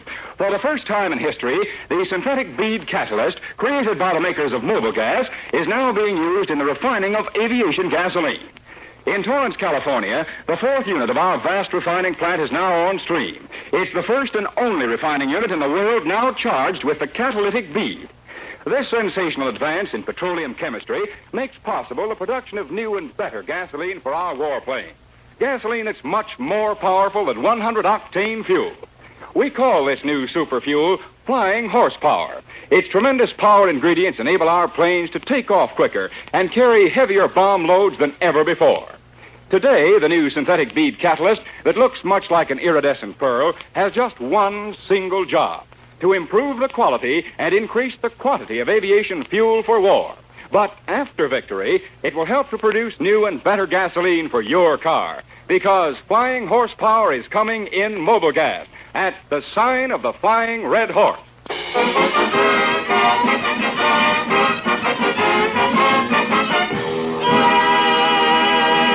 Good evening, ladies and gentlemen. This is Orson Welles. Tonight we're broadcasting from the Wrigley Building here in Chicago. We came down here to do a Bond show night before last. Martha O'Driscoll was on my plane. You know Martha O'Driscoll. She got blonde hair and green eyes and, best way to describe the rest of her. But Martha was on my plane when we started out from California. The Treasury Department assigned 2 Secret Service men to keep an eye on her. By the time we got to Albuquerque, they had 4 Secret Service men keeping an eye on the 2 Secret Service men. Well, I was sitting next to Martha. It was embarrassing the way the stewardess kept coming over to tell me to stop smoking. It wasn't her fault, though. How was she to know I didn't have a cigarette? Thank you, Mother.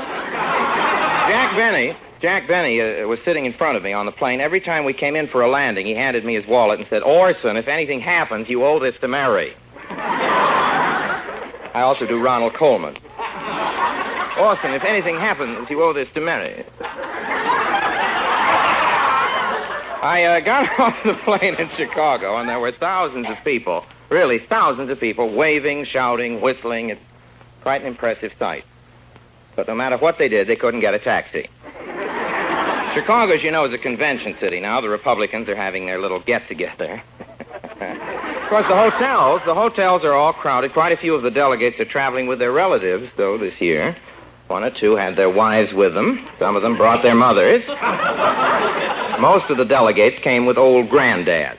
Not me, though. I brought a lovely young lady, I mentioned her before, who couldn't fail to brighten up any convention, Martha O'Driscoll.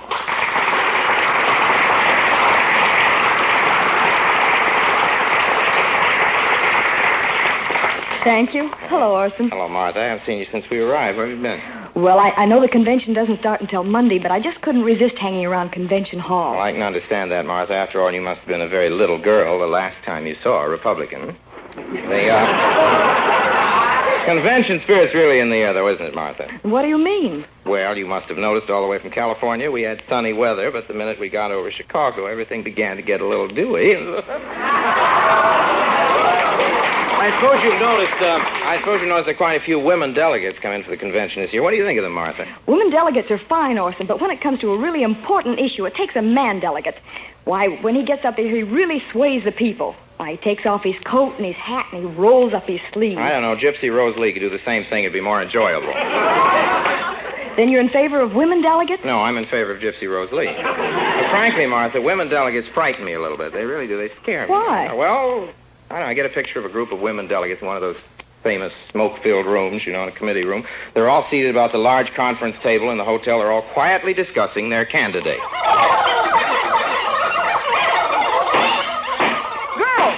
Girls, really now, we must get something done. We're here to pick a candidate for president. We've been here for 15 days, and we've had 95 ballots, and it's still Frank Sinatra. Say, that reminds me, girls. There's a wonderful sale at Marshall Fields today. Gee, what did they go? Girls, we're picking a president, remember? Now, look, all we need is one more vote to put our candidate Gutsum Googledorfer across. Yeah, and we'll never get it. You know those women.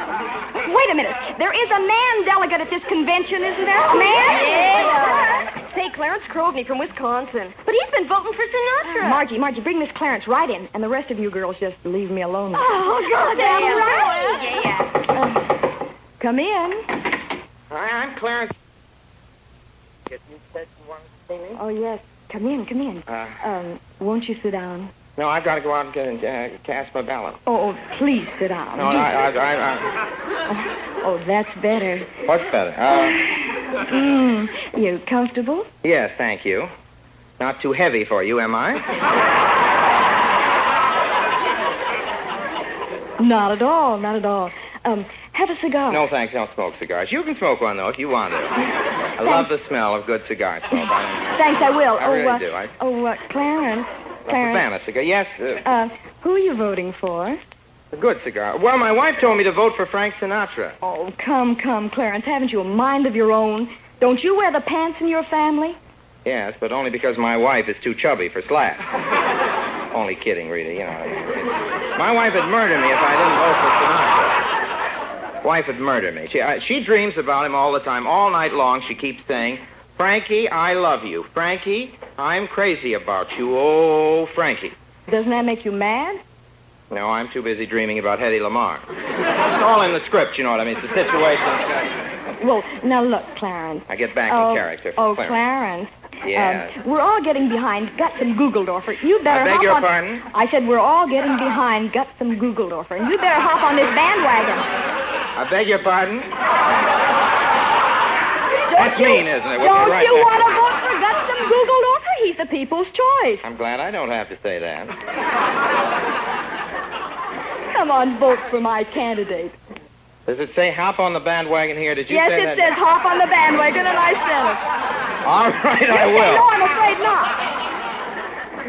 All right, I'll ask somebody if they're going to vote for Gutsum Googledorfer. I'll say, Clarence. Yes? Will you please vote for Gutsum Googledorfer? You better hop on this bandwagon.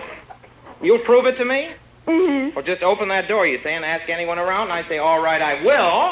Excuse me, buddy, who are you voting for? I am voting for Gutsum Googledorfer. Gutsum Googledorfer is an upstanding, honest, forthright, intelligent American citizen. And I'm proud to say that I am voting for Gutsum Googledorfer. Thank you. And what's your name? Gutsum Googledorfer.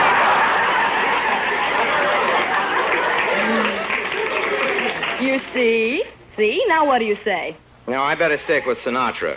Do you really want Sinatra to get in? No, it's my wife that wants him, but don't worry, Sinatra hasn't got a chance. What makes you be so sure? Well, I happen to know. When last seen, Sinatra was dropping a letter in an office building mail chute, and the downdraft sucked him in. A 1-cent stamp would take him anywhere. Clarence. Yes. Googledorfer is the people's choice. You do want to vote for him, don't you? Don't you? Please, you're mussing my hair. It'd make me feel so happy if you'd vote for Gugeldorfer. No, I don't want it. Oh, you do want to make me happy, don't you, Clarence? Ladies, you know what you're doing? If you don't, you better ask somebody. Now, who are you going to vote for? Sinatra, the people's choice. I'm going to vote for Sinatra. Clarence. I'm going to vote for the Sinatra, the voice of the people. I'm going to vote for Sinatra. Clarence. Kiss me, Clarence. I'm going to... Say, that Gugeldorfer had some good points, too, hasn't he? Then you're going to see to it that Gugeldorfer gets the nomination tonight? Yes, but I'm going to hate myself for this in the morning.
Your pardon? What a pretty girl. Which one of you is the announcer on this program? I am. Oh, no, you can't all be talking about Mobil Oil. I'm the announcer, and believe me, everybody's talking about Mobil Oil. And now's the time to change to summer Mobil Oil, the right grade for warm weather driving. Oh. Do you realize every car needs special care these days? No one ought to drive through summer with the crankcase half full of worn, tired-out winter oil. That can lead to breakdowns, big repair bills. Yeah, that's right.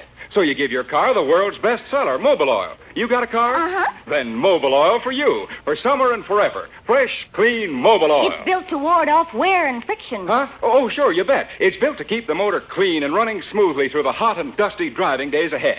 I tell you what, you change right now to summer Mobil Oil. Me? You and everybody. Drive in right away, folks, at the sign of the Flying Red Horse. Say, who are you? How come you know all this? And what's that you're reading? Here, it's your commercial. I found it on the floor outside the studio. Well, I'll be... Gee, I think you're wonderful. Why, you don't even need a script. Well, I'll be... Well, I'll be getting summer Mobil Oil. I'm sold.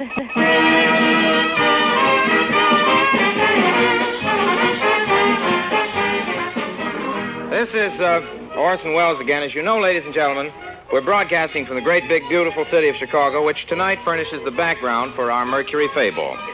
The scene, a modest little apartment on the north side of Chicago. Victor Brill, a modest little businessman, is talking to his modest little wife, Martha. Put down that shade, dear. I don't want anybody to know we're home.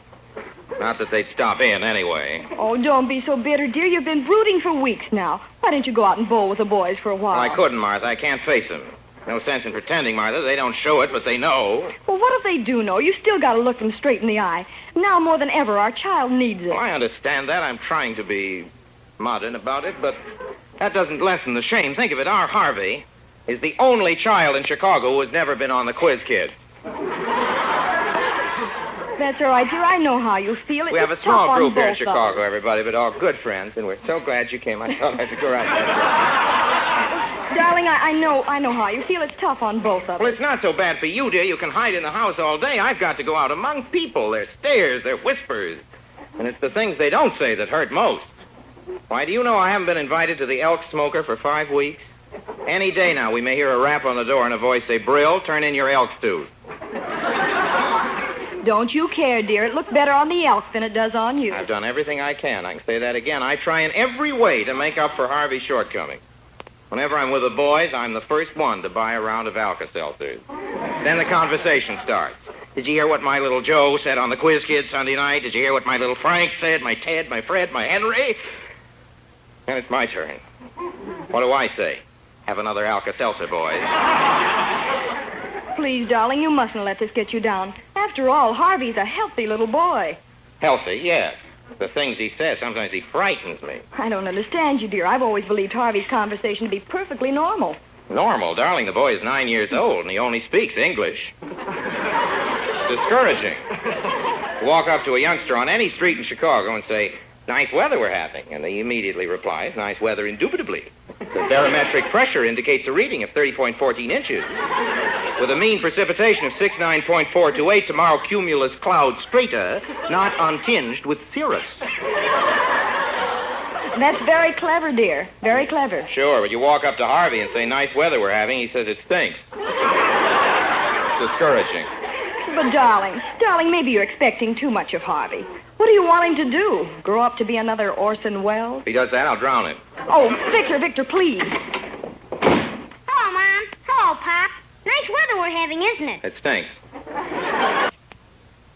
Look, Harvey, I want to have a little talk with you. That's right, boys. You have a nice little talk, and I'll go in and prepare supper. Make a lot, Mom. I'm hungry. Make a lot, Mom. I'm hungry. Is that all you ever think of, your stomach? Pop, that's a plain case of the pot calling the kettle black. You eat like there's no tomorrow.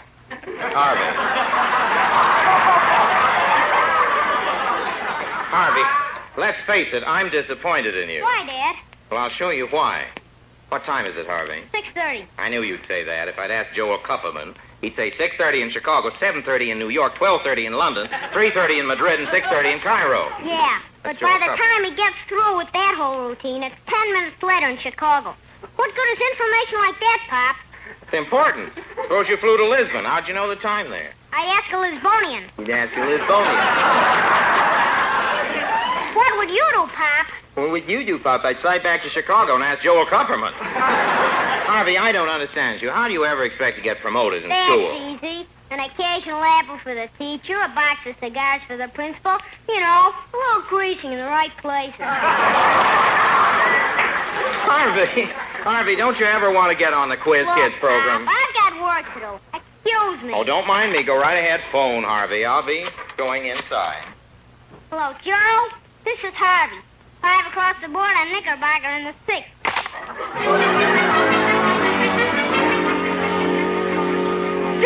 Victor, what are you doing in those knee pants? Martha, I can't stand the shame any longer. This is a little like Hanley Stafford, I think I'm playing. Martha, I can't stand the shame any longer. I'm going to do something desperate. Oh, you mean you're going to... Yes. He picks up his cues better, Hanley does. You mean you're going to... Yes, hand me my lollipop and I'll be off.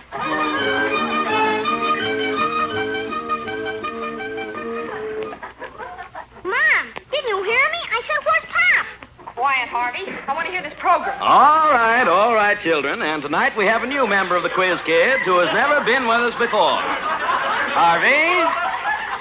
Harvey? My name is Harvey Brill.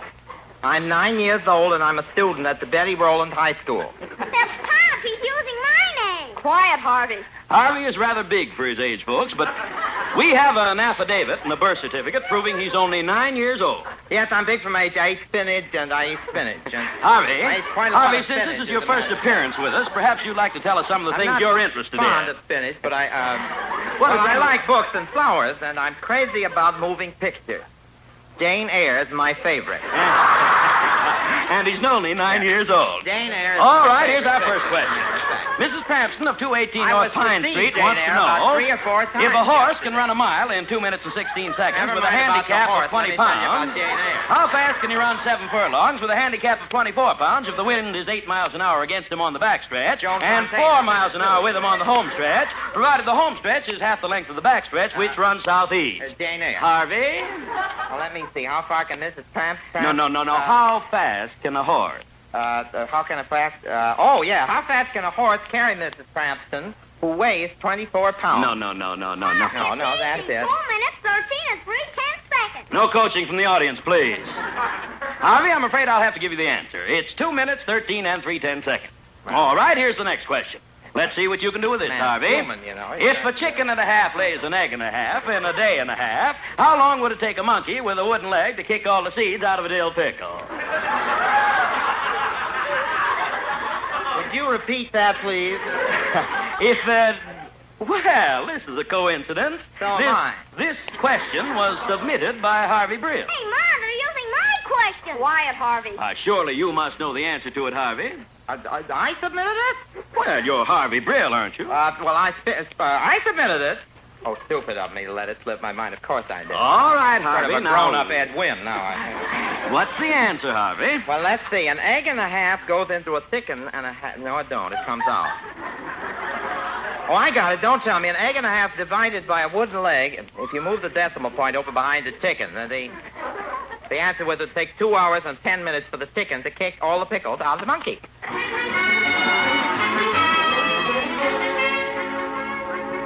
Victor, you haven't touched a bite of food. You must eat something. Sorry, dear. I'm just not hungry. How far can a horse carry? Harvey, I said we weren't going to discuss it. I'm sorry, Harvey. What do you want me to say? Sorry, Schmarry. You made me look like a jerk. It wasn't all my fault, Harvey. Fine question you sent in that stuck me with you and you're kicking the pickles out of monkeys. Hello? Oh, I'll wait till I answer the phone for that one. Hello? E.F. Hutton and Company? E.F. Hutton and Company, brokerage, Harv. You want to speak to Mr. Brill? That's for me, Pop. Hello? Speaking. I think you better sell it. What else you got? That sounds good. Buy 5,000 of that and hold it for a long pull. Harvey, what was that all about? Just picking up a couple of hot bucks. Investments. And where did you get the money to invest? I'll tell you, Pop. You know that bridge on Michigan Boulevard over the Chicago River? Well, I told the cop I was building him a little shack to keep him out of the sun. Yes? Well, when he ain't looking, I hang up a sign, toll bridge 50 cents, and I'm mopping up. Martha, I've been mistaken about Harvey. Son, you and I are going to do a little trip Monday. Sorry, Pop, I can't make it Monday. Well, why not? I've got to make the nominating speech for Dewey at the Republican Convention.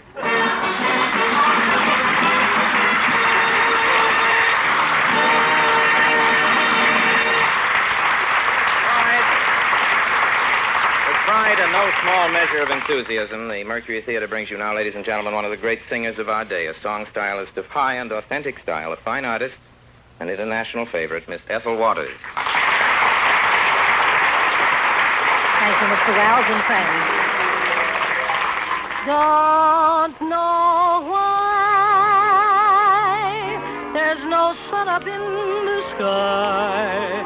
Stormy weather since my man and I ain't together. Keeps raining all the time. And life's so bare with gloom and misery everywhere. Stormy weather just can't get my poor self together. And I'm weary all the time.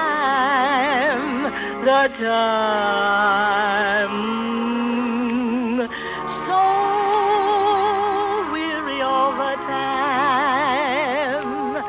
When he went away, the blues walked in and met me.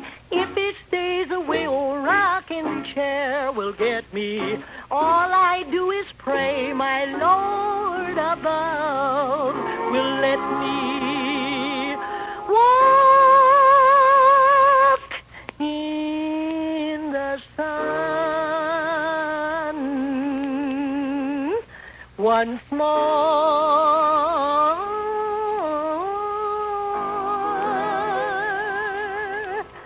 Can't go on. All I had in life is gone. Stormy weather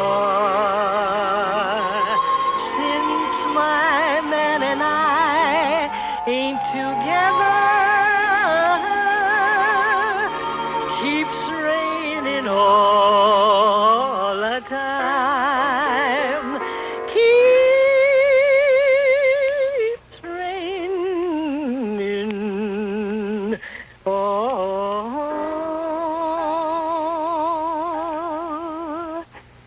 the time.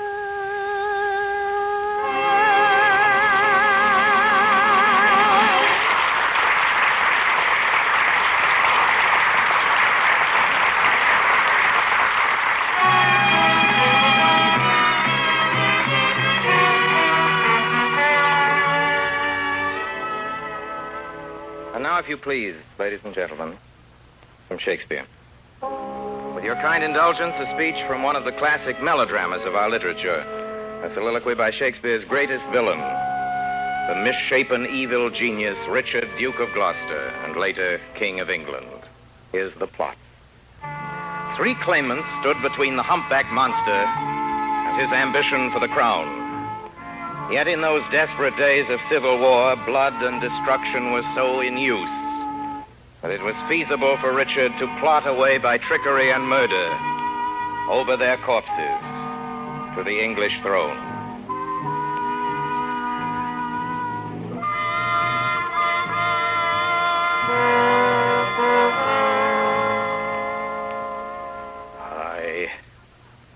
Edward will use women honorably. Would he were wasted, marrow, bones, and all, that from his loins no hopeful branch may spring to cross me from the golden time I look for. Yet, between my soul's desire and me, is Clarence, Henry, and his young son Edward, and all the unlooked-for issue of their bodies to take their rooms ere I can place myself. A cold premeditation for my purpose. Well, say there is no kingdom then for Richard. What other pleasure can the world afford? I'll make my heaven in a lady's lap, and deck my body in gay ornaments, and witch sweet ladies with my words and looks. Miserable thought, and more unlikely than to accomplish 20 golden crowns. Why, love forswore me in my mother's womb. For I should not deal in her soft laws, she did corrupt frail nature with some bribe, to shrink mine arm up like a withered shrub, to make an envious mountain on my back, where sits deformity to mark my body, to shape my legs of an unequal size, to disproportion me in every part, like to a chaos or an unlicked bare whelp that carries no impression like the dam. And am I then a man to be beloved?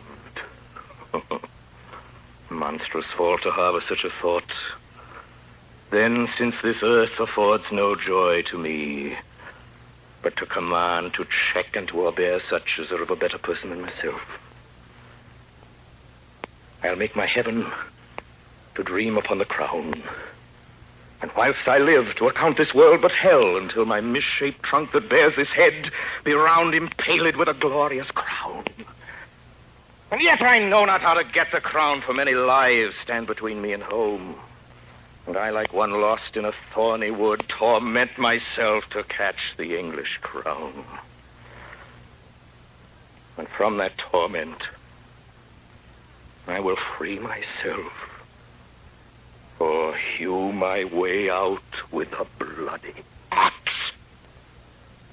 Why, I can smile and murder whilst I smile, and cry content to that which grieves my heart, and wet my cheeks with artificial tears, and frame my face to all occasions, and set the murderous Machiavel to school. Can I do this, and cannot get a crown? But were it further off, I'll pluck it down.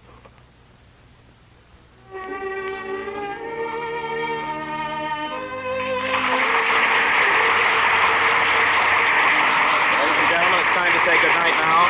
Please join us again next Wednesday. Until then, the makers of Mobil Gas and Mobil Oil and all of us in the Mercury Theater remain, as always, obediently yours. Martha O'Driscoll appears with the courtesy of Universal Pictures and is currently featured in Universal's Ghost Catchers. Ed Roberts speaking. This is CBS, the Columbia Broadcasting System.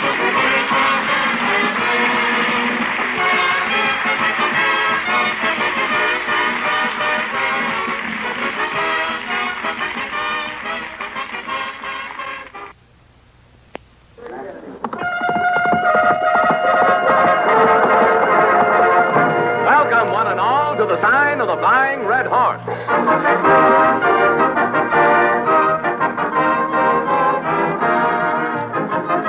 The makers of Mobil Gas and Mobil Oil bring you Orson Welles.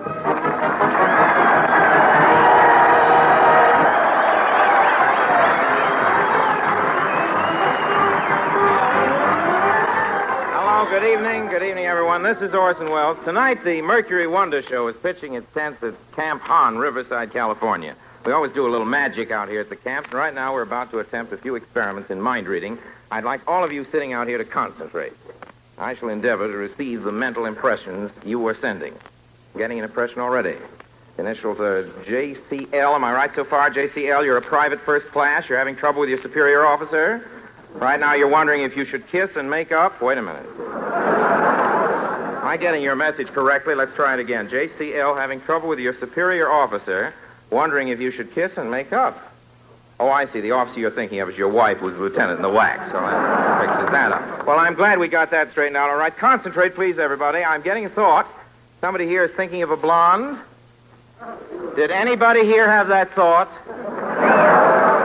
I see. Well, let me see if I can describe her for you. She's 5'6", brown eyes, weighs 110 pounds, and her telephone number is Crestview 1616. Oh, that's not my mind I'm reading. That's memory. Let's see. All right, I'm getting a thought now from a private about halfway back in the auditorium. Correct me if I'm wrong. Last Friday, you didn't get up for Reveille, got gig for inspection, went AWOL for 3 days in a staff car. Now, let me see. What is the message you're trying to send me? I've got it. You're a little worried. My advice to you, soldier, is to go to your first sergeant, lay your cards on the table, make a clean breast of this whole thing. After all, he's a human being. He'll understand. After you've seen the first sergeant, go back to your barracks and say goodbye to your friends because you'll be gone for 90 days. You're going on a little trip on the good ship SS Up the Creek.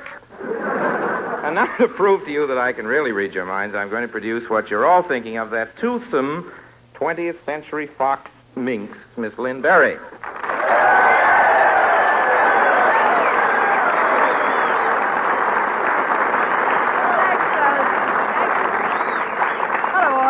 Lynn, we're very happy to have you here, but I think I ought to explain that we're playing Camp Hahn, not March Field across the road. Oh, I just stopped over there a moment to see some friends. But you really shouldn't stand around talking to those pilots so long before a flight. Why not? Well, before a takeoff, Lynn, all that's necessary is that the planes be warmed up. And another thing, Lynn, you've got to be careful of those squadron leaders. Why? Well, the first thing you know, one of them will be asking you to come up and see his echelons. Where did you disappear to? I haven't seen you since 3 o'clock. Well, I had a little trouble getting out of March Field. They wouldn't let me pass through the gate till I promised to kiss the sentry. Did you? Yes, but, Orson, do you think one gate should have 750 sentries? Lynn, you mean to tell me you kissed all those men? Well, I tried to talk my way out of it, but those Air Corps soldiers have a language all their own. One of them said the strangest thing to me. What was it? He said, cut out the hubba and 3-point my pucker. Well, I can explain that, Lynn, for the benefit of the radio audience. Hubba is aimless chatter. 3-point means to make a good landing, and if you don't know what a pucker is, you're either too young to be listening to Lynn Bari or too old to get a kick out of it.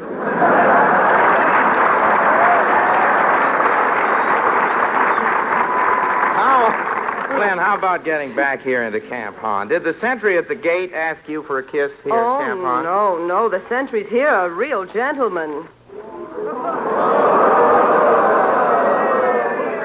They are? Yes, they don't even ask.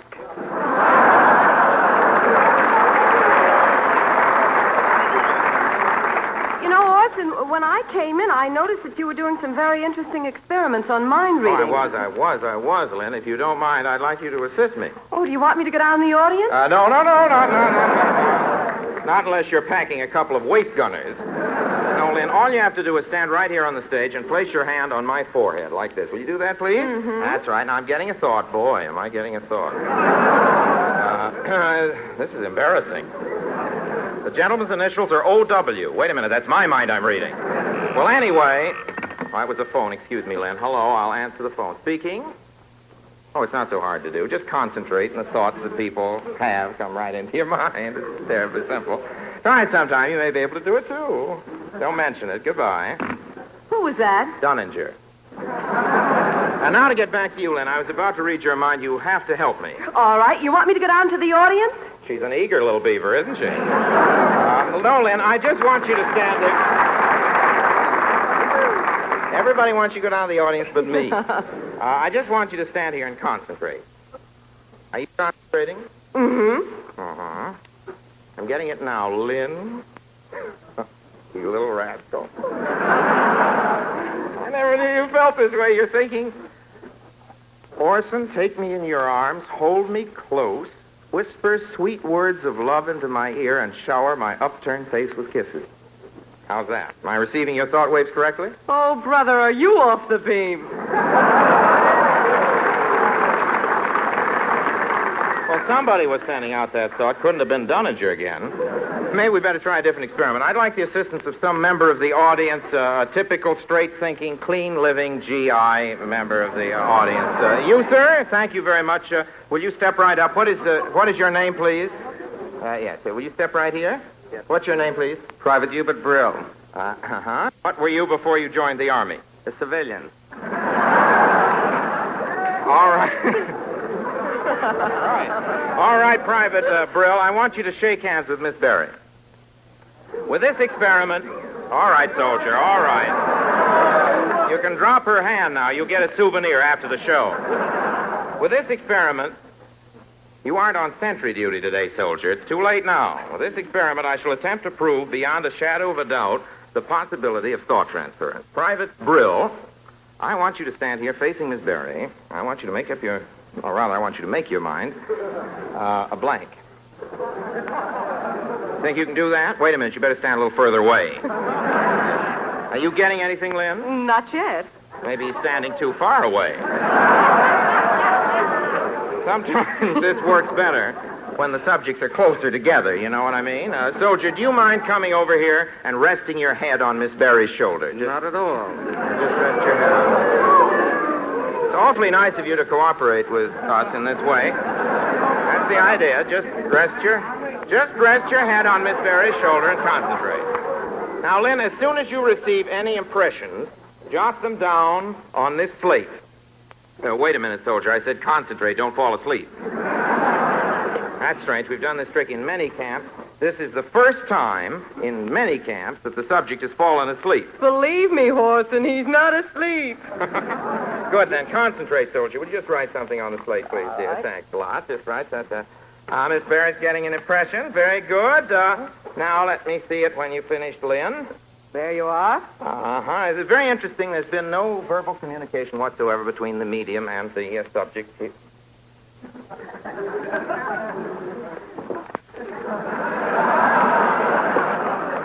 I'm sorry.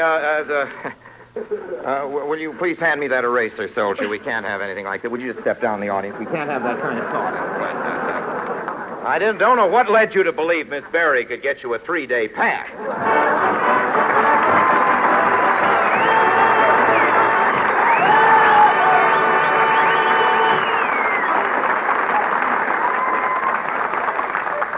Well, Johnny McIntyre, what's our mobile gas masterpiece for tonight? You know, I'm quite a connoisseur of commercials. What we need is a little intrigue for mobile gas. I suggest you start out, does your gasoline act different lately? How do you like that? Well, no, Orson, we don't put it that way. What we say is mobile gas today is giving all the good long mileage that it gave in peacetime. I see, fine. Well, possibly you were planning an attack like mobile gas is not coffee. Don't expect it to taste like coffee. Mobile gas is a delicious beverage for your car. I don't think, Orson, there's any confusion about mobile gas because it's America's favorite gasoline. We're pretty proud of that. Well, you could almost call it the applause that refreshes. Mm-hmm. Well, then, I firmly recommend that you try... Orson, look, all I planned to say tonight was mobile gas is a darn swell gasoline. It's packed with every wartime mile it's possible to give you. Honestly, folks, you get real value from your ration coupons when you tear them out for mobile gas. It's mile-worthy. Stop in at your friendly mobile gas dealers. Get set to say it. Mobile gas at the sign of the Flying Red Horse. 99 and 4/100% pure gasoline. Your car floats. Now, here's somebody who sings. And I mean just that sing. GI favorite from Saskatchewan to Salerno, From Burma to Birmingham, from Rhode Island to Rome, Martha Tilton.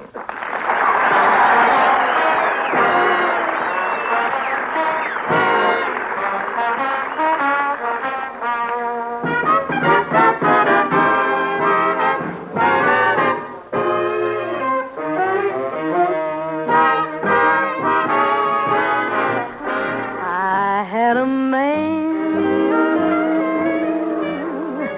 He was a good man. That is, you see, what I mean is I thought he was a good man. I had a friend. She was a good friend. I told my friend about my man, 'cause I thought she was a good friend. Our life was sweet. Didn't I have my man?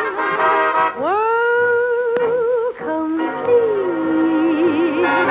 Then the fireworks began. Ain't got no friend. Ain't got no man. I'll bet you can guess just exactly what happened. That was the end of my friend, the end of my man, and almost the end of me.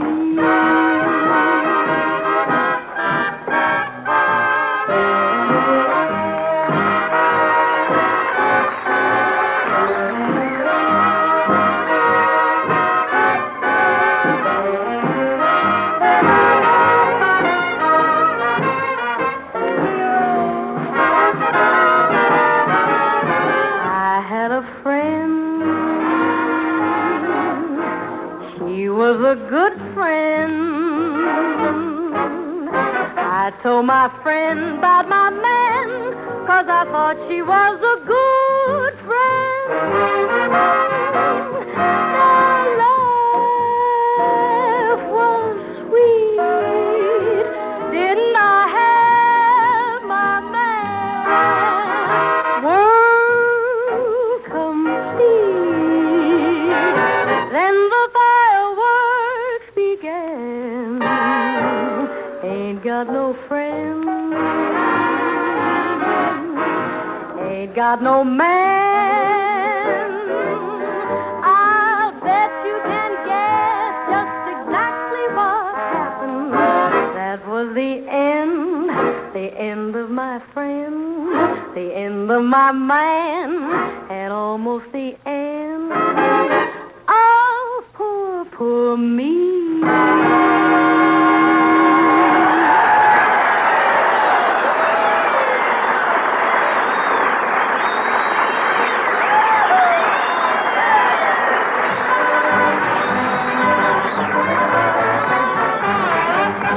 The Mercury Wonder Show brings you now a GI fable. A GI fable entitled, Whenever I Go Out with a Wave or a Whack, I Always Carry a Spar for a Spare. Here's the situation. 2 weeks ago in the city of Los Angeles, there was opened, and about time, too, a canteen for service women.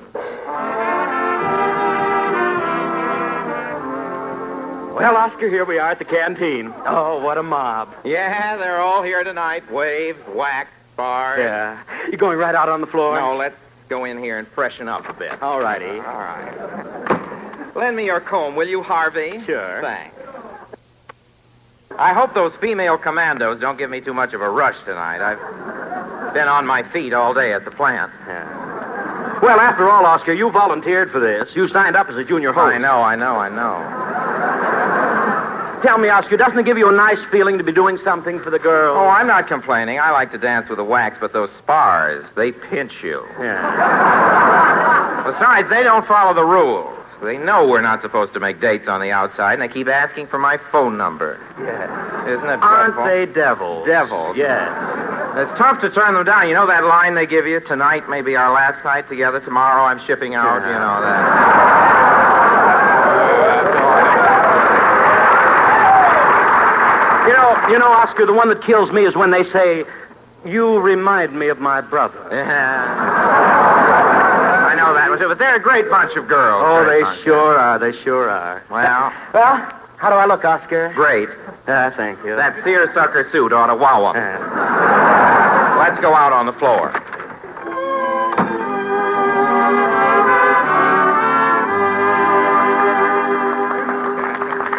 Hey, here come a couple of hosts. Yeah, that one with the seersucker suit ain't bad. Let's ask them to dance. Which one do you want? Well, I'm not going to lug that chubby one around.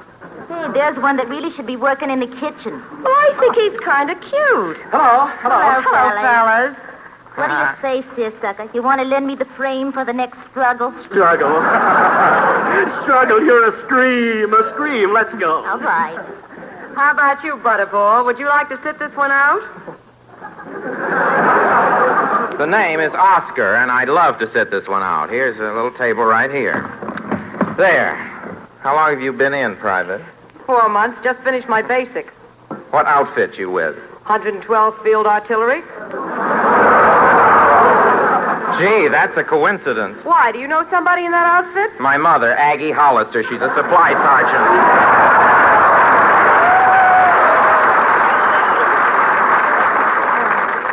You mean old Pass the Bloomers Hollister? That's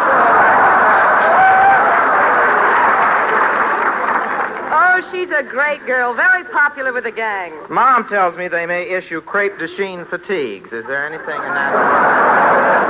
Oh, that's just powder room rumor. Yeah, it's a beautiful thing. Oscar, let's not talk shop. You That- know, they have some pretty good entertainment at this canteen usually. Last week we had Cary Grant, Walter Pigeon, and Gary Cooper. But this week it's been a little slow. Who was here this week? Oh, some magician. I think his name was Orson Welles. Orson Welles. They say he's a terrific Roomba dancer. Well, how can he help but Roomba with a rabbit in his back pocket? That's not all rabbit, and let's change the subject.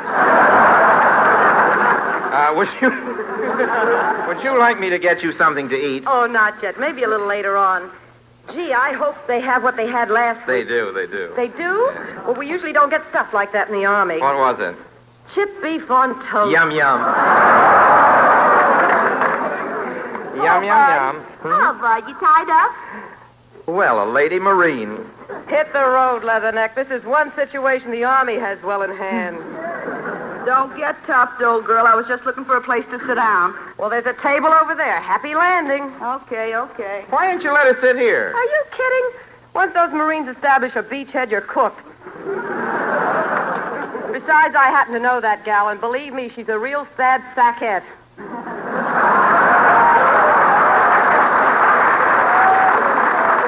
Forget about her, Oscar. You know, I haven't been out with a nice boy in a long time. You poor kid. Would you like to hold my hand, soldier? Oh, gee, I sure would. Which one? Here's a nice one. Oh, you know something, Oscar? You remind me of my brother. I know. I do? Well, that's very nice. Soldier, please take your hand off my knee. Oh, don't be like that. This may be our last night together. Tomorrow I'm shipping out. I know. You are? Certainly. What do you say? Let's get out of here and go someplace where we can be alone. I'm sorry. It's against the rules for us to have dates outside of the canteen.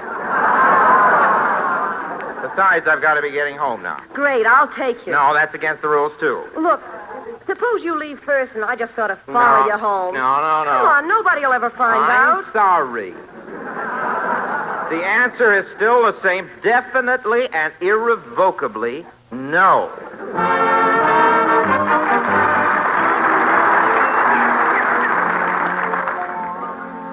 So this is where you live. I shouldn't have let you come. I'm just weak, I guess. Oh. You're lovely. Let's go inside. Well, you can't come inside. We might wake Father. His new job gets him up very early. Well, what does your father do? Oh, manicurist. Dad feels that a man should stop at nothing to release a girl for active duty. What he feels, yes. Window open. Voice off. That you down there, Oscar?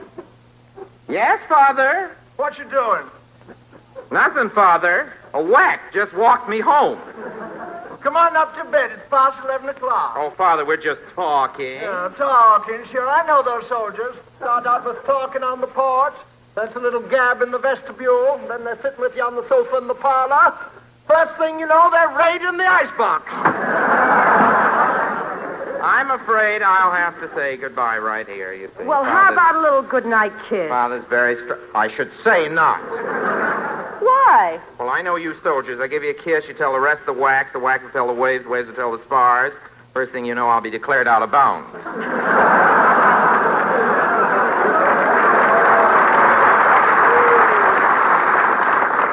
Oh, come on, Oscar. Just one little one. Now, please. I don't do those things. Oh, one little kiss isn't going to hurt you. Please, stop it. You're scratching me with your good conduct ribbon. Look,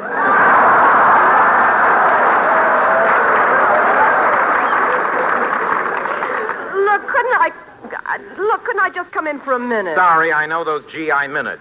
All right, then. Won't you give me just one little more kiss under any condition? One little more kiss? Well, might let you if you promised me one little more thing. All right, anything. You won't forget? Cross your heart and hope you never make OCS?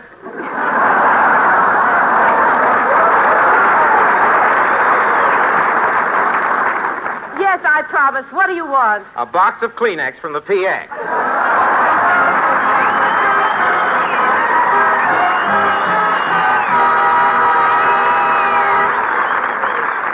I wonder, friends, if you saw this little item. It was buried in the corner of your daily paper. It represents aviation history. Countless Allied bombers winged their way to Munich recently. Yes, Munich was their destination, but appearances were most deceiving.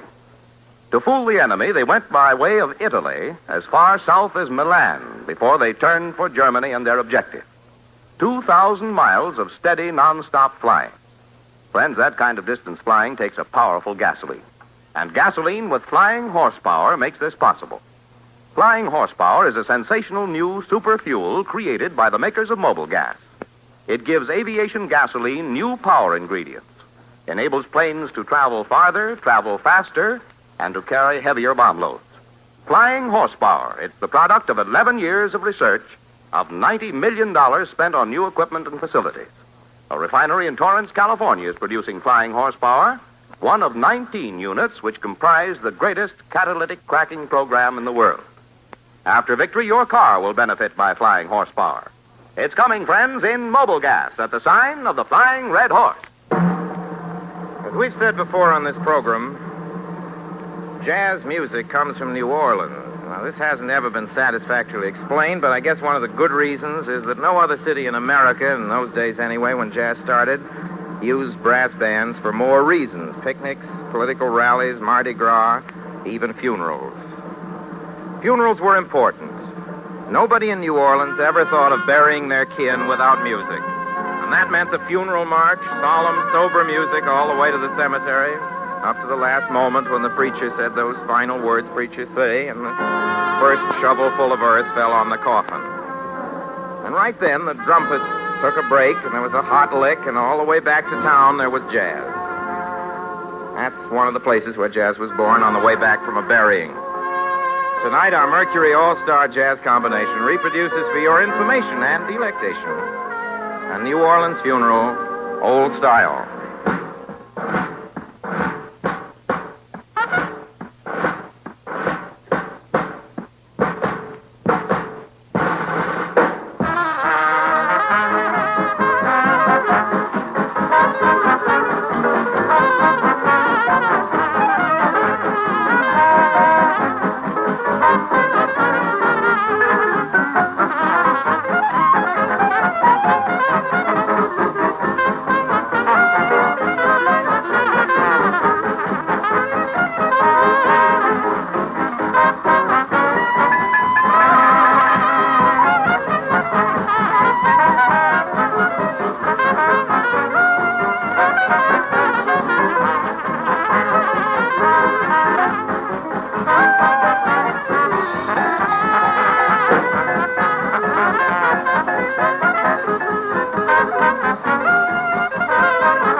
like to read you some passages from the Bible and a letter of James.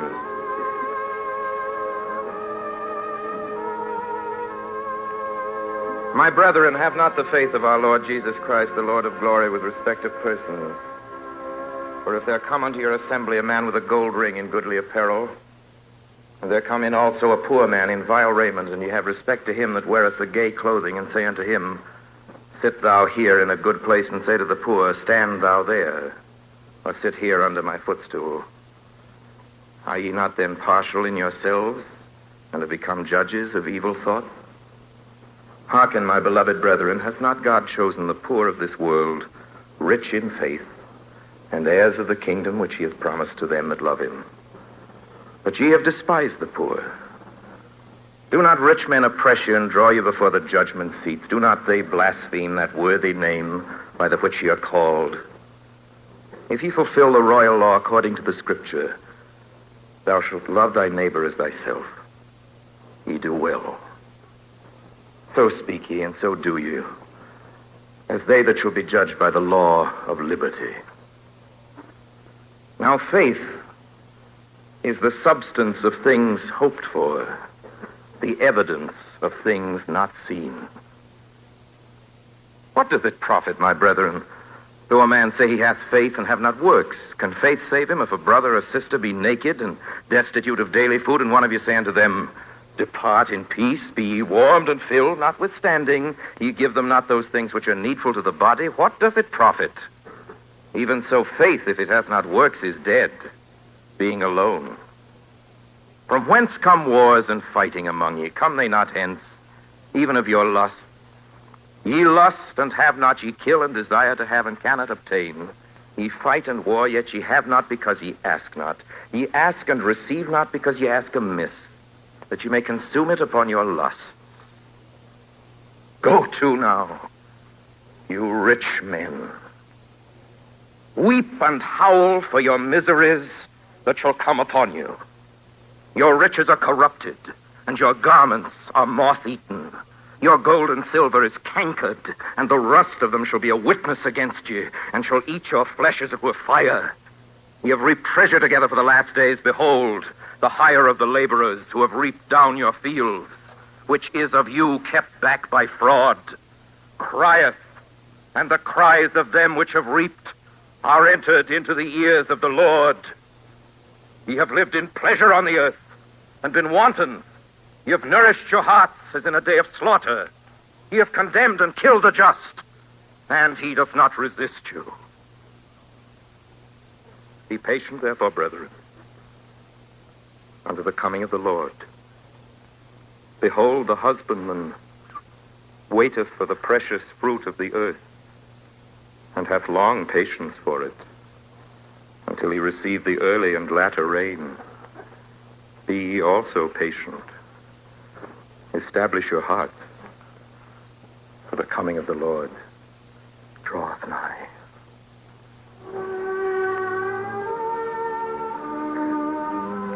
Tune in again next week, same time, same station, when the makers of Mobile Gas and Mobile Oil bring you Orson Welles with Lana Turner as his guest. Lynn Bari appeared through the courtesy of 20th Century Fox, producers of Darrell F. Zanuck's Technicolor production Wilson. John McIntyre speaking.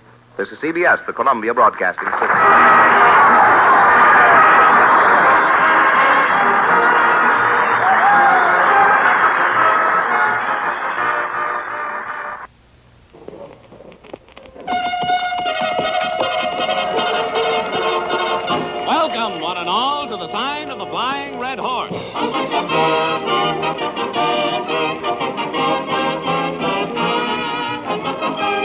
Makers of Mobile Gas and Mobile Oil bring you Orson Welles.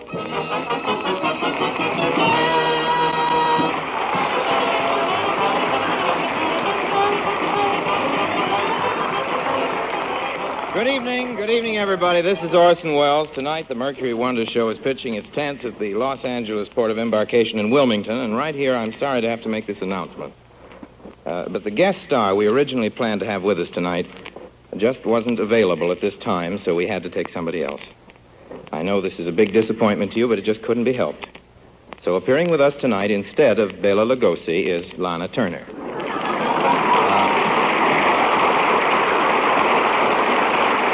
Please. Thanks for taking it like this. You fellas are really good sports. Well, I know why you feel this way about Lana. I guess you've heard what a good job she's been doing playing all the Army camps. And not only just the big ones. Last week, Lana played a camp so small, the CO was an acting PFC. Well, we had a nice trip. We had a nice trip coming down here to the camp tonight. The officers were swell, particularly Colonel Herbert. We were very flattered.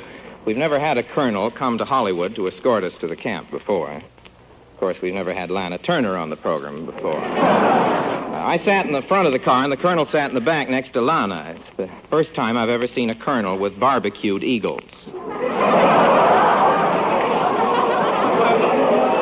Well, now, just in a minute, we're going to bring you one of our regular Mercury GI fables, a little something starring the Metro Golden Mayor somebody, Miss Lana Turner, plus the celebrated Private Mulvihill of See Here Private Hargrove, Dr. Keenan Wynn. But first, who's here but Johnny McIntyre? Well, here it is, folks. Sound Man's Holiday, or the case of the cranky crankcase. Listen. A car goes limping along the road. The crankcase is very low on oil. What little it's got is winter oil, tired out and thin. What it needs is a fill-up of fresh summer Mobil oil, the right grade for midsummer driving. Without fresh oil, that car's headed toward a breakdown. But wait. It's not too late. Just ahead looms the sign of the Flying Red Horse, that famous stop where a friendly fellow sells summer Mobil oil. And that car's turning in. Yes, that thirsty crankcase is going to get Mobil oil. And Mobil oil will ward off wear and friction. It will keep the motor clean and running smoothly. Listen. You hear that? That's more like it. Mobil oil is the proper grade for hot and dusty driving days. That car's all set for summer, and it's set to run much better longer. Take the tip and keep your crankcase filled with regular changes of summer Mobil oil, the world's largest selling motor oil.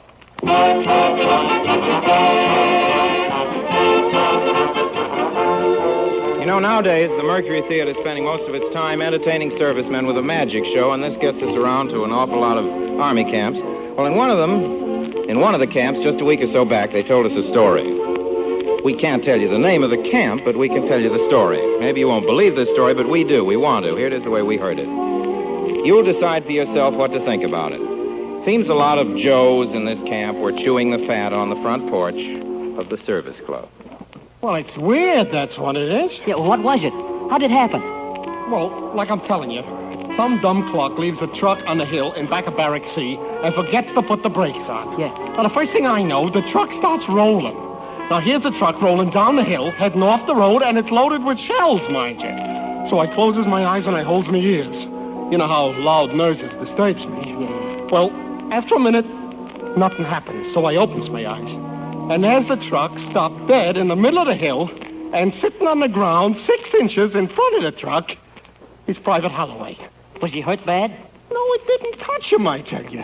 It comes to a stop 6 inches in back of him, and the truck just stood there, kind of quivering all over. Well, didn't Holloway see it coming? No, he was just sitting there looking at a picture of Lana Turner. No wonder the truck was quivering. I'd quiver a little myself. Hey, Schnitzer! What is it, Sarge? Where's Holloway? In the barracks, looking at Lana Turner's picture. Well, go get him. Oh, no, I ain't going near him. There's something about that guy that ain't kosher. He's looking at that picture. Strange things happen, and he's always looking at it and talking to it. You made me love you. I didn't want to do it. I didn't want to do it. You made me love you. And all the time you knew it. I guess you always do it. Oh, gee. Gee, Lana. I never get tired of looking at your picture. All the other guys got 15 or 20 pictures, all different girls. I used to have pictures of all the different movie stars until I found your picture. Now I'm ready to settle down.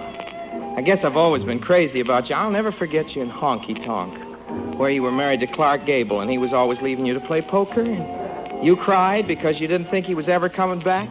I wasn't so sure he was either. Gosh, how you cried. But at the end of the picture, he did come back, and then I cried.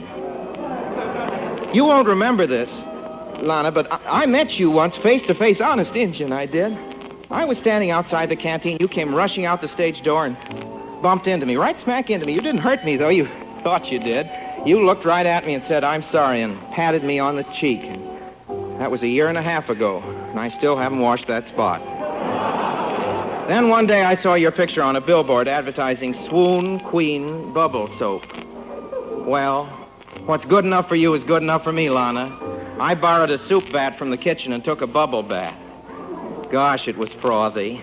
And just like you said in the ad, Lana, those bubbles sure last, because ever since that day, we've been getting soup with a head on it. I don't have to tell you how I'm feeling. The very mention of your name sets my heart reeling. You know you made me love you.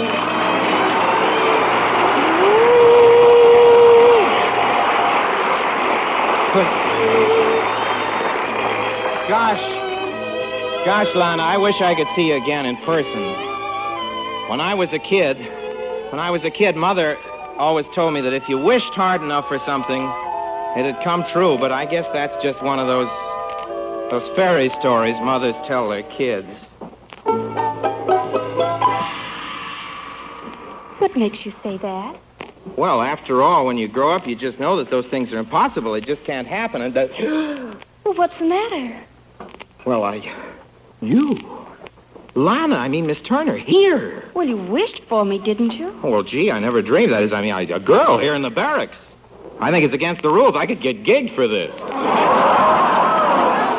Oh, then you want me to leave? Oh, no, please don't. But maybe I'd better find someplace to hide you. Oh, that isn't necessary. Nobody can see or hear me. Here, let me show you something. Look in that mirror. Can you see me? No, that's strange. I can see me in the mirror. Maybe there's no room for you.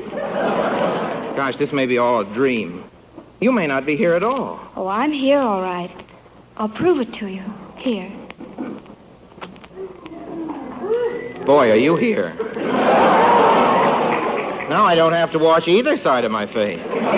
Gee, Lana Turner right here in the barracks with me. I haven't been so happy since they showed us Jane Eyre. But how did you get here? Where'd you come from? Now, don't ask any questions. There are some things that can't be explained. But my sergeant doesn't like things that can't be explained. He wouldn't understand. In fact, there are a lot of things he doesn't understand even after they've been explained to him. Well, now that I'm here, what would you like to do? Are you hungry? I could arrange a big lunch just by snapping my fingers. Steak, French fried potatoes, apple pie. Oh, no, thanks, no. We soldiers prefer K rations. Well, then perhaps we can have some fun. I'll drive into town, and we can take in a show and then go for a moonlight drive through the park. Oh, it's awfully nice of you, Lana, but I couldn't make it tonight. You see, if I stay in camp tonight, I have a chance to hear the Articles of War again. I'm sorry, but I don't understand you, soldier. Why did you wish for me? Well, I don't know. I just like to look at you and talk to you and... Oh. Yeah. Well, all right, then. Let's talk. What would you like to discuss? Girls? Please. There are some things we soldiers don't talk about. Lana, I don't like to mention this, but you're beginning to fade a little. I don't see you as well as I did before. Oh, that always happens when I get a little tired. Come to think of it, I'm a little tired, too. What do you say? Let's split a salt tablet. No, what I need is lunch, and I'm going to have a little right now. Abba-cadabra. Hey, where did this turkey come from? Well, now, never mind. Just dig in. Look at that turkey. I'll help myself. This turkey leg is wonderful. This must be made from real turkey. You better duck. Here comes my sergeant. Look out now. Oh, now, don't worry. He can't see or hear me. No, but look out. Here he is. Holloway, I thought I told you... Hey, Holloway, what are you doing with your hands up to your mouth? Be careful what you say. He can't see the turkey leg either. Holloway, I said, what are you doing with your hands up to your mouth? I'm playing a harmonica. You what? I'm playing a harmonica, and it's delicious. You're playing a harmonica. Leave us hear you play My Old Kentucky Home. Well, I can't do it without salt and pepper. Oh, you can't do it. Now, wait a minute, sad sack. What's going on? Now, please, Sarge, watch your language. There's a lady present. Oh, excuse me, miss. Hey, what is this? Oh, now you've let the cat out. You better explain it to him. All right, I will, dear. Well, it's very nice of you, sweetheart. Hey, what's going on here? Sarge, this is kind of hard to explain. You see, to understand, you have to believe in fairy stories. Now, wait a minute, soldier. Smile when you say that. Wait, Sarge, what I'm trying to say is there's a girl here with me. Oh, hiding a girl in the barracks. No. She's standing right here next to me, Sarge, only you can't see her. Oh, I can't see her. Oh. I suppose she come with the harmonica. Well, yes, in a way, Sarge. Or I might as well introduce it to you, Sarge. This is Lana Turner. Well, I'm glad to know you. I'm Charles Boyer. No, Sarge, I know it's hard to believe, but honest, Lana Turner is standing here right next to me. Oh, it's not so hard to believe. Look who's standing next to me. Gypsy Rose Lee. Miss Lee, this is Miss Turner, and this is Private Holloway. Why don't we all go up to Miss Muffet's house and sit around on some puffets and eat some curds and whey? Come with me, you G.I. Cinderella.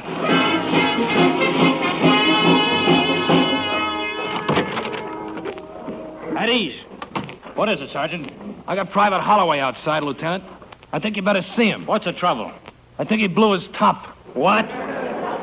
Maybe I better explain.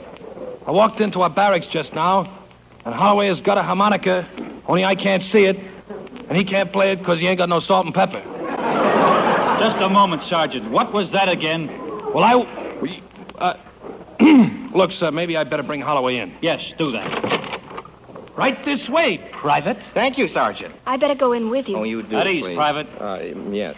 Oh, he's good looking, isn't he? Handsomest lieutenant on the post. Flattery will get you nowhere, soldier. Oh, and he's so cute when he gets mad. Please, you'll get me into a jam. Don't say anything more, honey. What was that?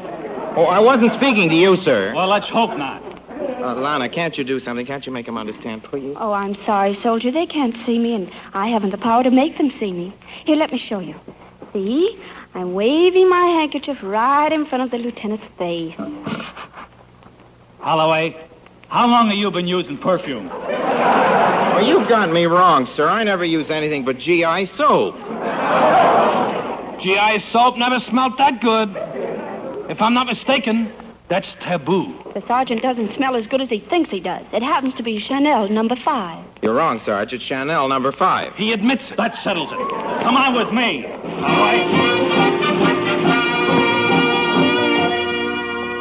All right, Holloway. Just sit down and relax.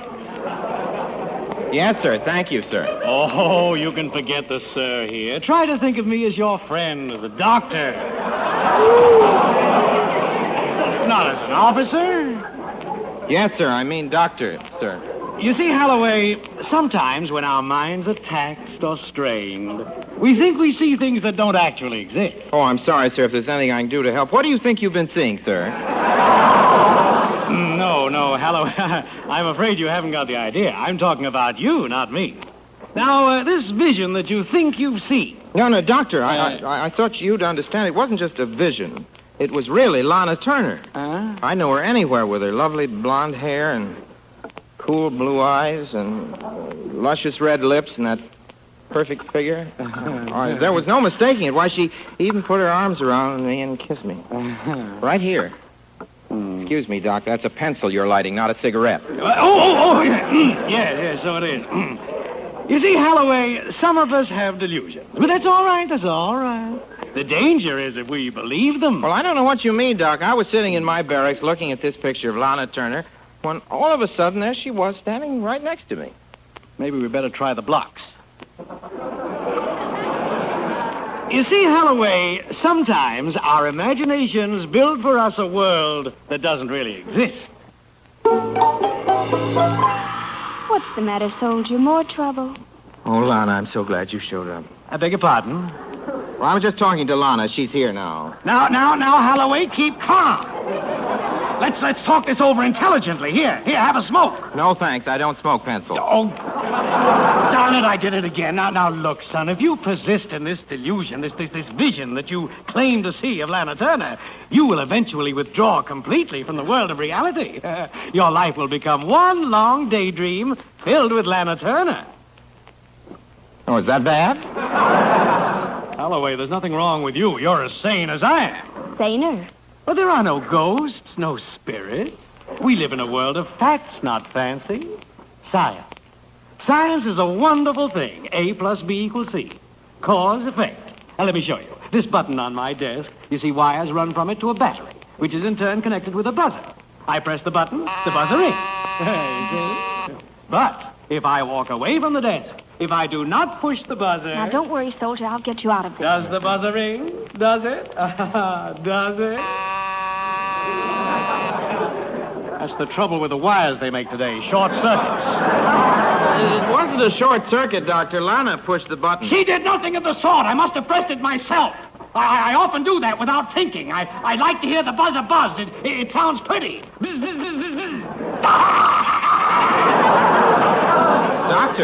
Doctor, I think you need a doctor. You do? I mean, who asked you? Now, sit down and let's talk this over sensibly. Have a pencil, a cigarette. Now, listen to me, Holloway. If your girlfriend is in this room, she's the biggest hunk of nothing I ever saw. Well, I like that. Holloway, you can get 5 years for this. I wasn't near you, sir. Lana did it. You shouldn't have spoken to her that way. Lana did it. No.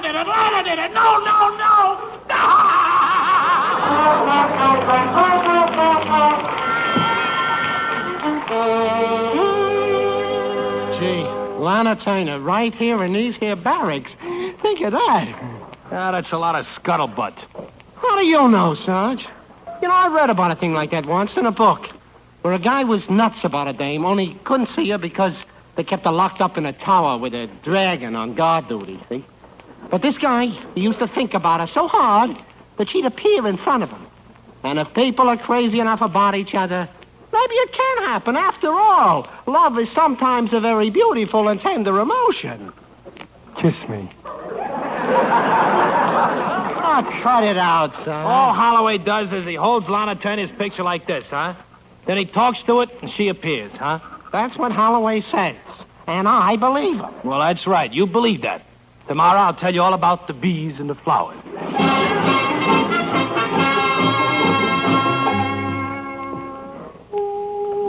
Look, Miss Turner, maybe I don't know the right words. Maybe I ain't holding this picture of yours exactly right. But yous can overlook that, can't you? If yous could just appear right now... you wouldn't have to stay long. That is, I wouldn't hurt you or anything. What I mean is, I'd just like to see you. Honest, Miss Turner. Honest. I believe in fairy stories. Maybe you're here now. If you are, Miss Turner, could you leave me know it somehow? Wouldn't have to be nothing elaborate. Just kiss me on the cheek or something. Go ahead. Miss Turner. You're not cooperating. Can't you even say a word to me? Huh? Sergeant. Was that you, dear? Sergeant. Oh, coming, Colonel. What's wrong with everybody today? Where's Captain Peters? He's in his office, sir, talking to a picture of Hedy Lamarr. What's that? I'll get him, sir. And ask Private Holloway to step in here. Yes, sir. Holloway! Yes, sir. Yes, sir. Is, she still with you, Holloway? Right here next to me. Why? Asked her to wave her handkerchief under my nose again. Would you, Lana? Of course. There. Did you get it, Sarge? It's heavenly, ain't it? Yeah, isn't it? The Colonel wants to see you, Holloway. Well, I'll go with you. All right, you go along with me. At ease, Private Holloway. Yes, sir. I have a report here that several incidents involving you have upset the routine today. Now, what's the trouble? Are you a malcontent? Oh, no, sir. Are you unhappy here? Would you like to be transferred? Oh, no, sir. I'm very happy. This has been the happiest day of my life, sir. Well, that's awfully sweet of you, soldier. Oh, no, I mean it, Lana. Every word of it. I beg your pardon. No. Well, I knew you liked me, but I didn't know you felt this way. Oh, honey, I'm crazy about you. What did you say, Holloway? Oh, excuse me, sir. I'm busy. I've always felt this way about you, Lana. You're busy? I've always... Oh, you're so sweet. You know that I could just kiss you for that, soldier. I wish you would kiss me. Holloway, do you realize what you're saying? Oh, excuse me, sir. I didn't mean you. Never mind what you meant. And you can unpucker now. Oh, gosh, I seem to be getting you into one jam after another. Oh, I don't mind. It's worth it. What's worth what? What are you talking about? Oh, now I've got to explain it to him. Well, go ahead. I'll try to help. Well, you see, sir, it's this girl. I'm kind of stuck on her, and I think about her so much that sometimes I talk to her out loud. That's the stuff. Keep punching. All right, I'll keep right on punching. And then sometimes when I talk to her like that, it's just like she's really there or here. Come on, now keep you know it what up. I mean? Look, I'll wave my Sir? handkerchief under his nose. Well, that's all there is to it, sir. And of course, I don't expect you to believe me, but... But I do believe you, Holloway. Hooray! We got him. You do, sir? Yes. You see, Holloway, I, too, once felt the way you do about a girl. Really, sir? Lana Turner. Oh, you darling, you. At ease! Attention! Fall out! Holloway, what was that? Did you see anything? Well, I did, sir, but I don't think you did. Oh, well, what was it? Something brushed my face. Here, what is this on my cheek? Lipstick? It ain't strawberry jam, sir. Well, that will be all, Private Holloway. Return to your quarters. Yes, sir. And Holloway. Yes, sir. Holloway, just between us, I don't think we should mention this to anyone. No, sir. Well, I guess that straightens everything out. So long, soldier. Oh, do you have to leave now? Oh, please, sir, before she goes, could I have a word with her alone? Why, certainly I'll step outside. Gee, he's a right guy. She says you're a right guy, sir. Really? You may thank her for me. Gee, I just want to thank you, Miss Turner. It's been wonderful. Do you have to leave now? Oh, yes, I do. Will I see you again? Well, that's up to you, soldier. But would you do me a favor before I go? After what you've done for me? Or anything. Just name it. Would you kiss me, soldier? Would I kiss you? Favor, she says. I'll say I will. Boy, this is a wonderful army. So long, soldier. So long, Lana.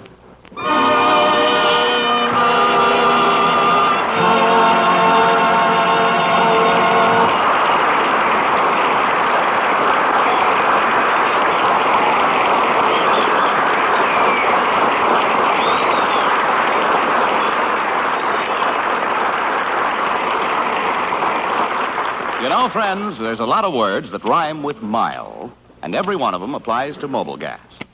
Smile. Will you ever when you see the mileage that you get from mobile gas? Worth your while. That's mobile gas. It's packed with every wartime mile it's possible to give you.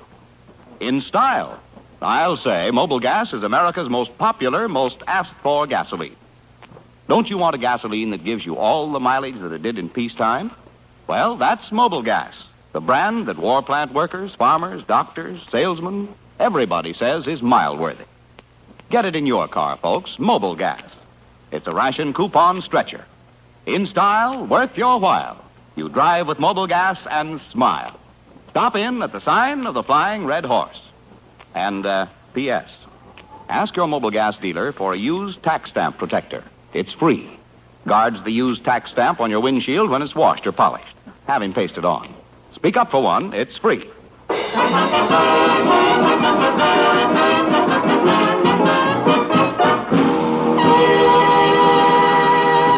right, now you're going to hear the Mercury All-Star Jazz Combination, plus Lud Gluskin's Blue Blowers, render a little jive. Now, mind you, please, what you're about to hear isn't precisely jazz, but it's fun for the men who are playing it, and we found that the men out here at the camps like it, too. Also, I like it. So, we hope you share our enthusiasm. Take it, Papa Lud.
say goodnight now.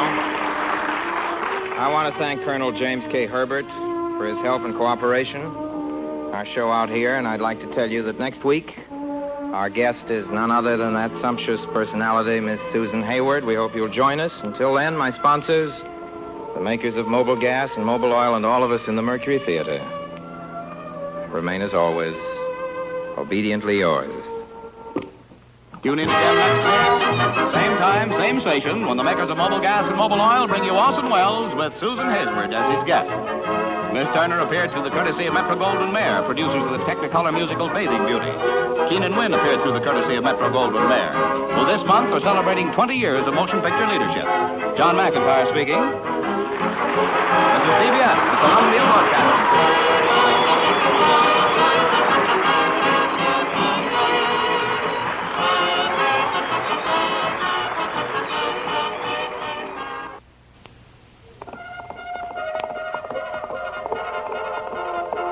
Welcome, one and all, to the sign of the Flying Red Horse.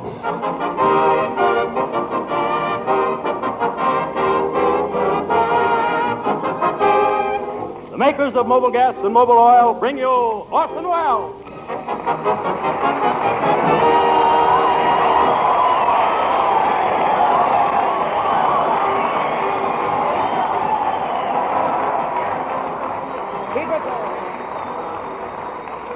Hello, folks. Good evening, everybody. This is Orson Welles. Tonight, the Mercury Wonder Show is pitching its tent at Camp Cook near Lompoc, California. We always make it a practice to arrive a little early at these camps so we can spend a few hours getting acquainted with the men.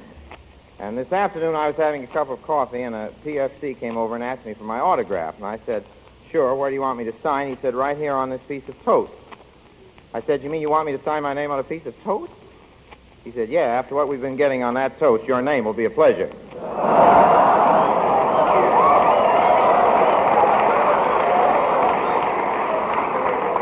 But you really, seriously, you meet some interesting fellows around the service club. One fellow I spoke with had a chest full of ribbons. I asked him what the blue one was, and he said, campaign ribbon. I got that on the beach at Casablanca. And I said, what's the green one? He said, the campaign ribbon. I got that one on the beach at Messina. And then I said, what's the red one? He said, lipstick. I got that on the beach at Pismo.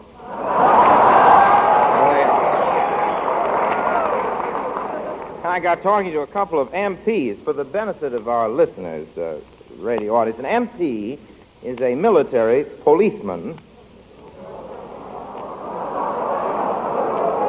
A military policeman who really likes to see a soldier have a good time.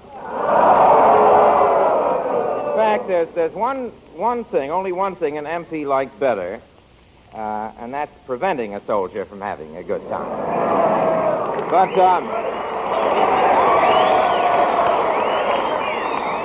the MPs really do a great job no matter where they are. In one camp I entertained, we had Gypsy Rose Lee on the show, quite an accomplished artiste.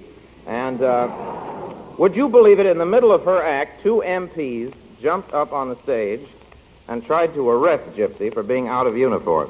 Well, that's what I call devotion to duty. Comes time now for you to meet our guest of the evening, a lovely young star who was recently voted by you men as the girl you would most like to stand guard duty with, Susan Hayward.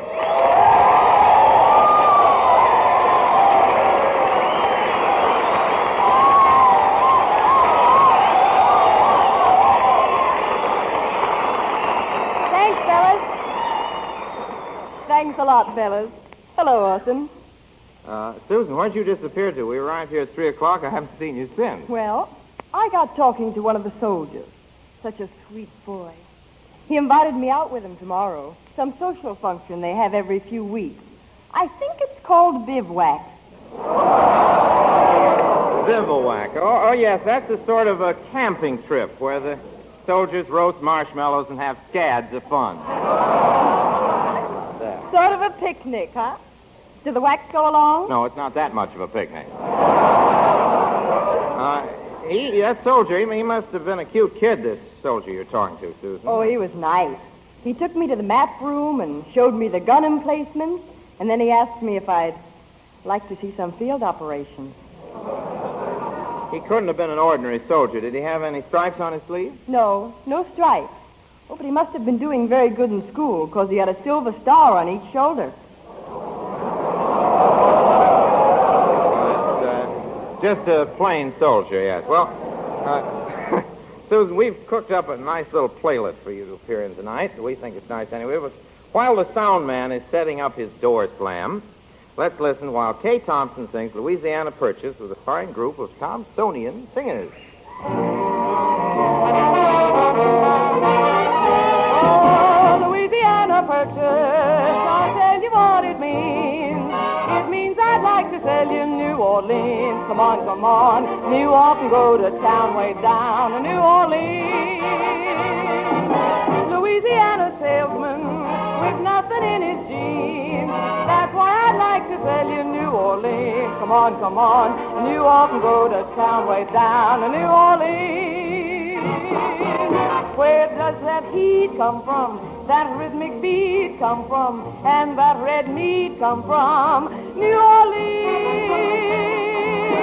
Louisiana Purchase. I've told you what it means. It means I'd like to sell you New Orleans. Come on, and you can all go to town, way down in New Orleans.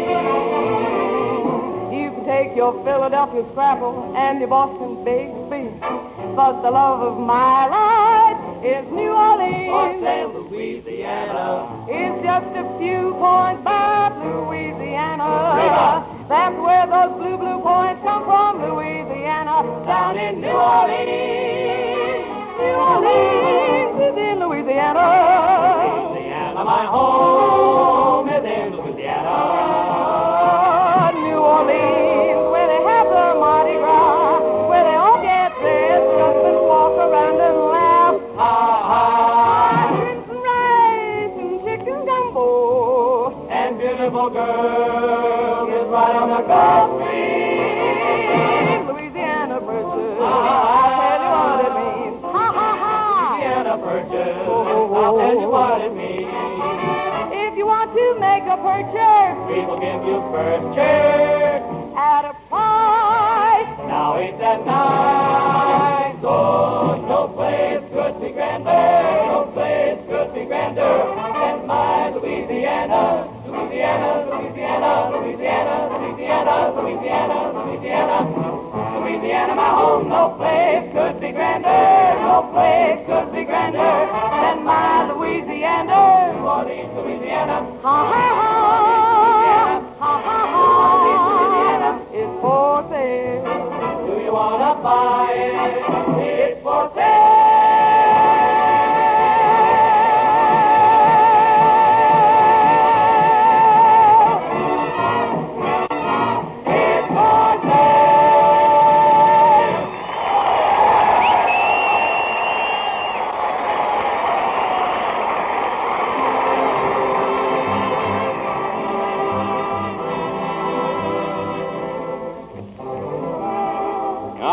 Now there's a song. Could be if I could sing, I'd sing the praises of Mobile Oil to that. Mobile Oil, Mobile Oil, Mobile Oil. But honest, folks, your car deserves a good, fresh dose of Mobile Oil, the largest selling motor oil on earth. Think back. When did you last change your oil? You know, summer driving calls for summer oil. Don't drive with thin, tired winter oil. It's risky. Your motor runs especially hot in summer, and that thin, worn oil can break down easily, expose important engine parts to damage. Do right by your car, folks. Have the crankcase filled up with summer Mobile Oil, the right grade for hot, dusty driving days. Mobile Oil is built for today's wartime driving. It guards each vital engine part against friction. Actually helps to keep your engine clean. Drive in at the sign of the Flying Red Horse. And to see your car run better, longer, ask for Mobile Oil.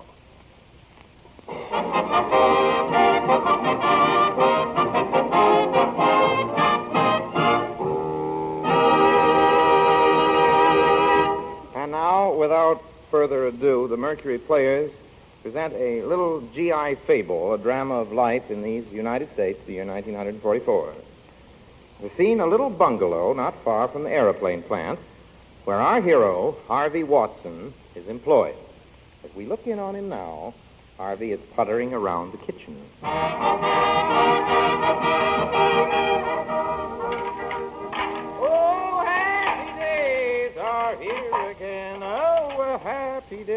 are. Just a minute. Happy days are here. Hello, Newton. Hello, Harvey. What are you so happy about? Why shouldn't I be happy? My wife's coming home tonight. She's got a 2-week furlough. Oh, happy days are here again. Come in, Newton. Don't slam the door. I've got a cake in the oven. Somebody's coming to our house, to our house, to our house. How did Judy to... manage to get a furlough so soon?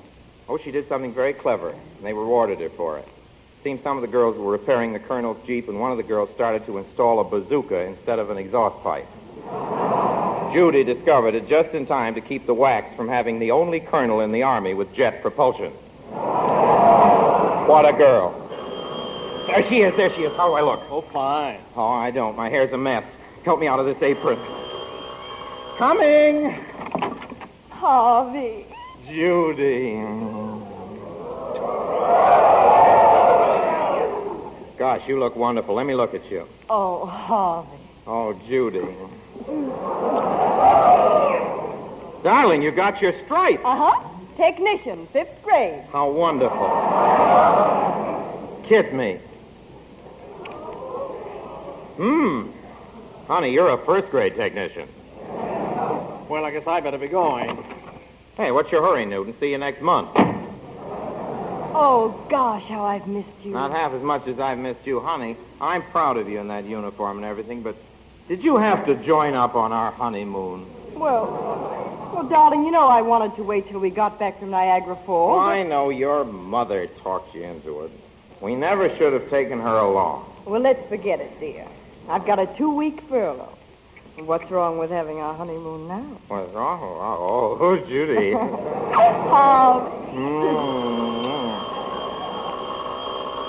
I wonder who that is. Mother! Oh, your majority has come through. Gosh, gold maple leaves. Hello, Mother, and congratulations, Major. Eddie, smoke if you like.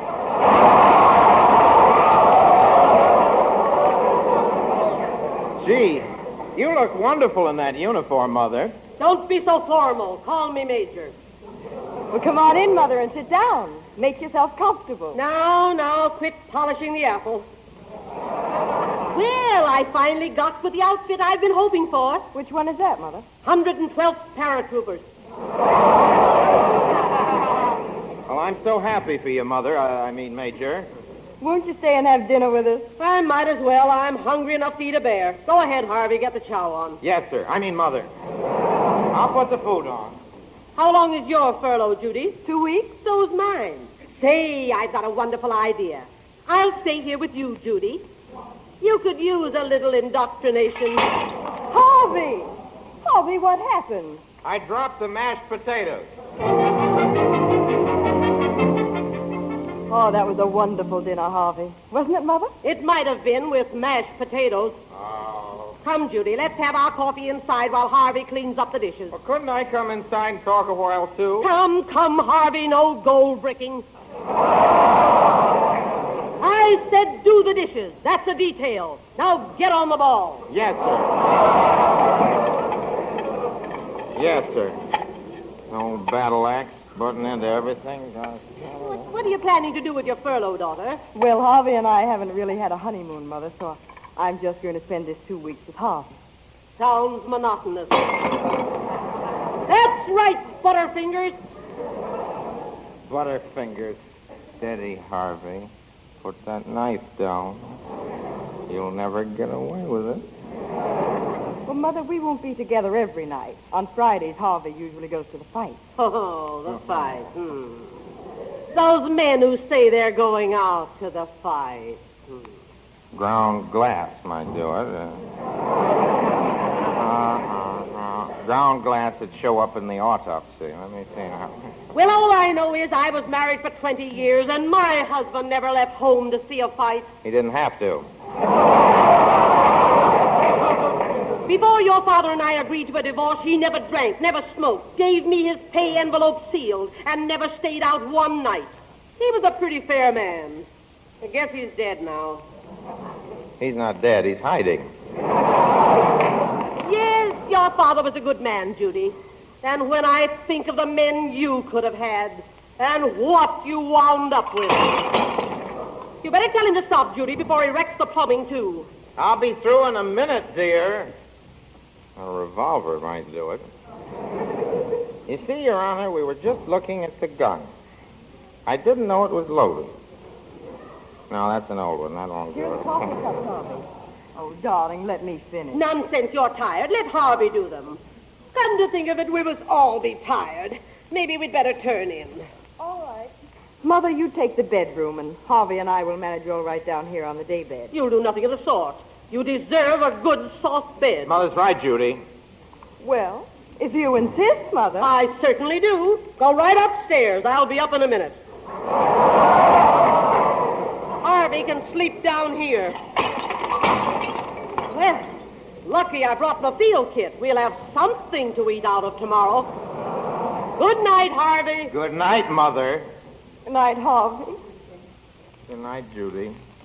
Night, Judy. Good night, Judy. Well, guess I might as well turn in. No. Oh, the cat. Here, Tom. Here, Tom. Come on. You've been out late enough.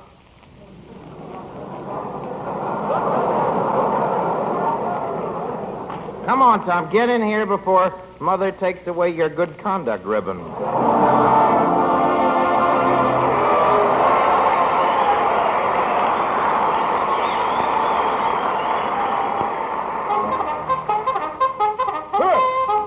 Well, what's the matter? What's the matter? Everybody up, up, up, up, up!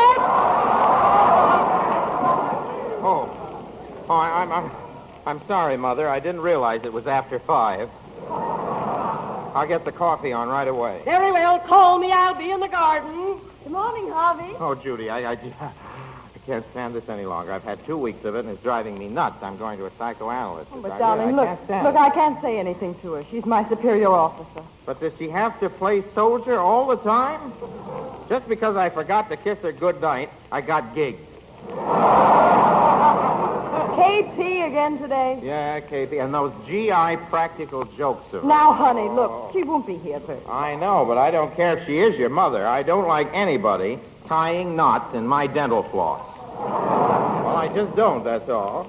What if I do like a little snack late at night? That's not funny, putting a booby trap in the icebox. Well, where's breakfast? I was just going to get it, Mother. Here we are. Well, this hasn't been a bad furlough.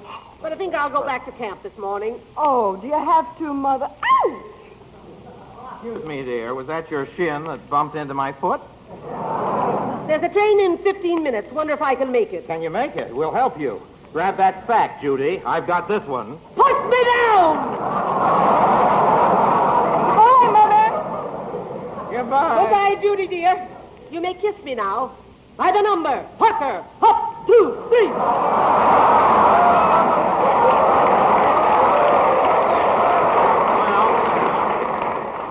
I guess I've got a little goodbye kiss for Mother, too. Don't get mushy. Oh, Judy, darling. Oh, Harvey, alone at last.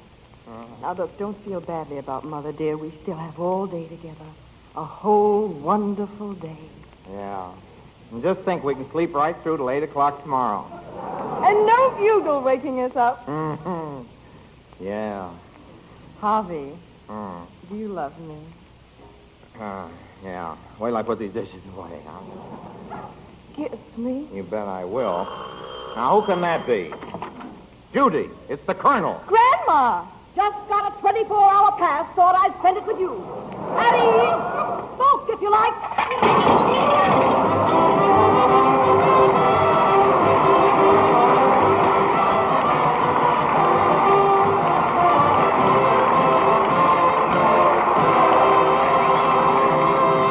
A car drives in at the sign of the Flying Red Horse. It's grimy, weather-beaten, and dull. That car looks like Sam Hill.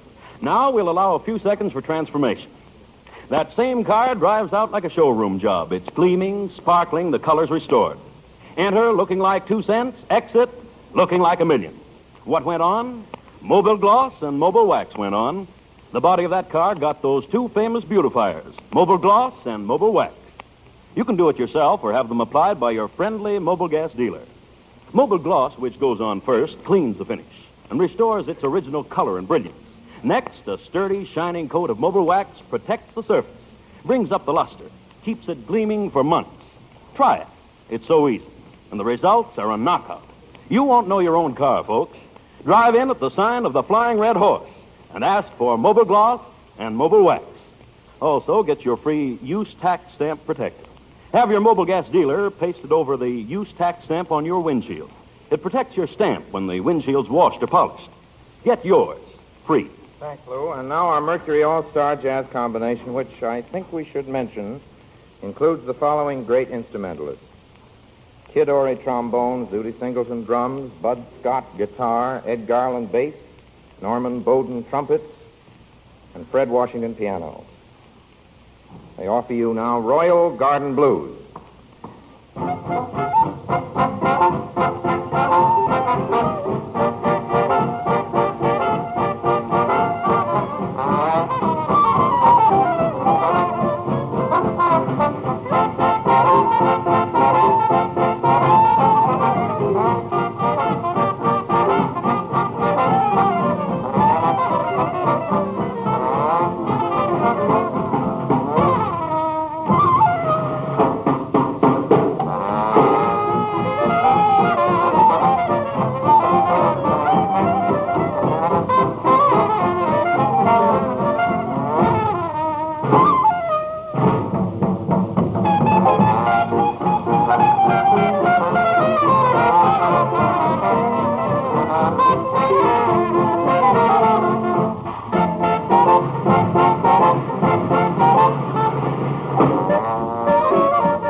Tonight I'm going to read to you a couple of speeches from Shakespeare's Richard II, in scenes 2 and 3, Act 3. Bolingbroke has risen against Richard. His numbers are growing, and Richard, returning to England, learns that the rebellion may cost him his throne.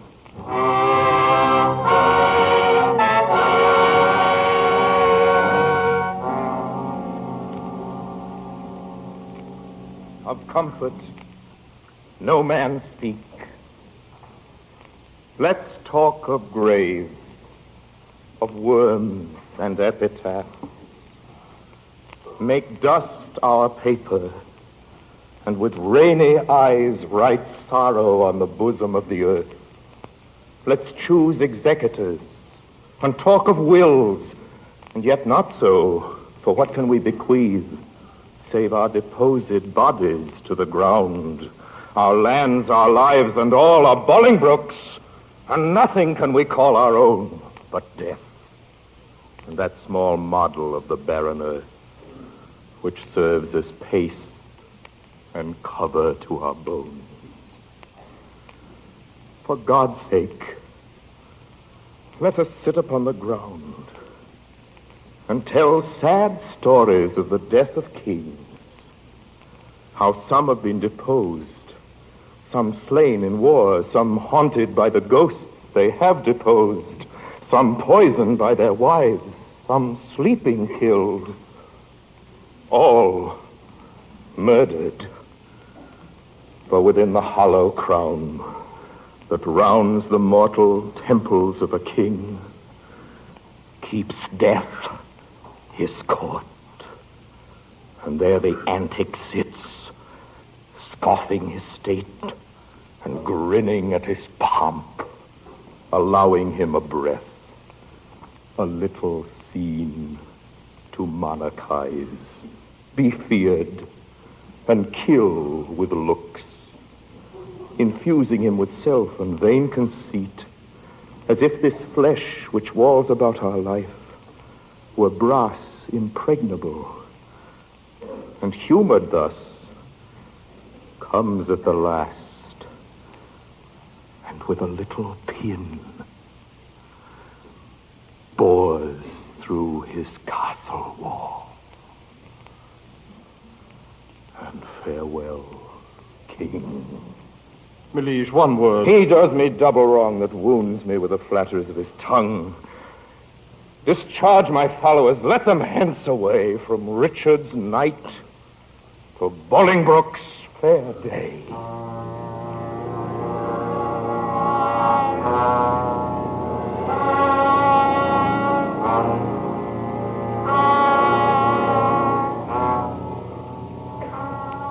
What must the king do now? Must he submit? The king shall do it. Must he be deposed? The king shall be contented. Must he lose the name of king? For God's name, let it go.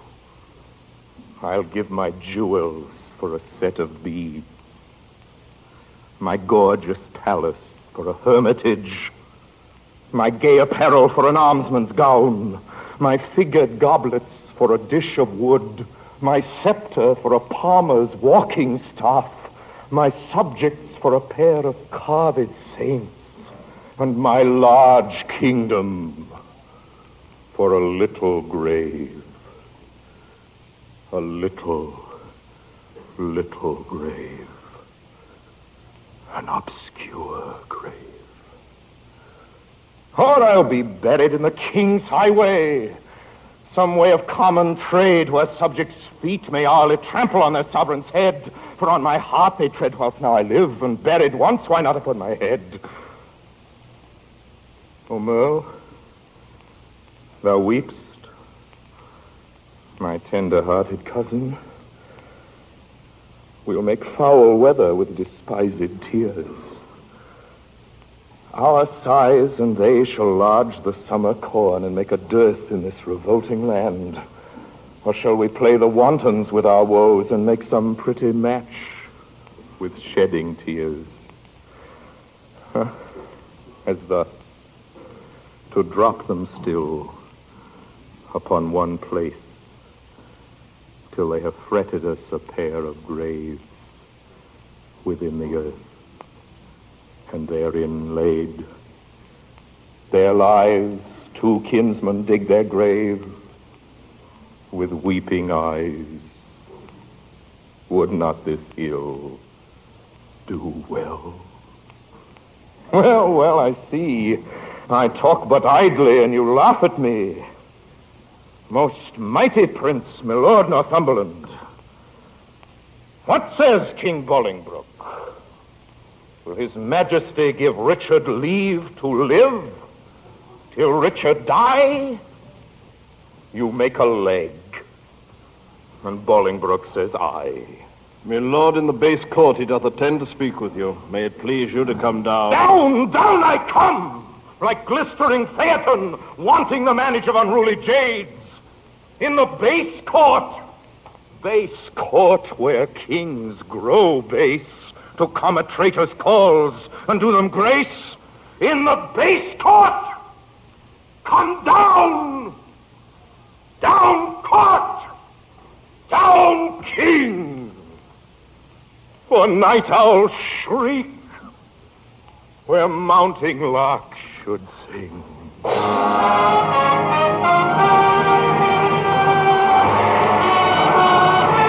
Listen in again next Wednesday night, and the makers of Mobil Oil and Mobil Gas again bring you Orson Welles. Susan Hayward appeared through the courtesy of Paramount Pictures, producers of I Love a Soldier. Kay Thompson appeared through the courtesy of Metro-Goldwyn-Mayer, producers of the Technicolor musical Bathing Beauty. This is CBS, the Columbia Broadcasting System.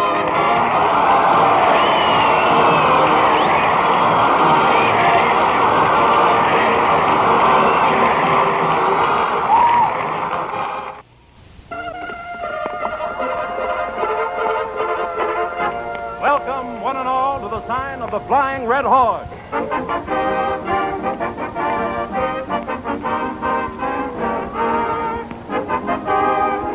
The makers of Mobil Gas and Mobil Oil bring you Orson Welles.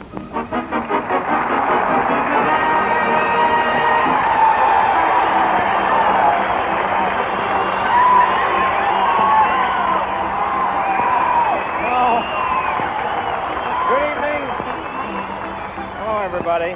This is Orson Welles from the Mercury Wonder Show. Tonight we're pitching our tents at Long Beach, California at the coast. Pete stepped out of the bus and Anderson took me in tow and said, "Nice thing is ship shape. Just step up this way." I'm glad he's sick. Incidentally, perhaps I'd better explain to our listening audience what an ensign is. It's a second lieutenant who can swim.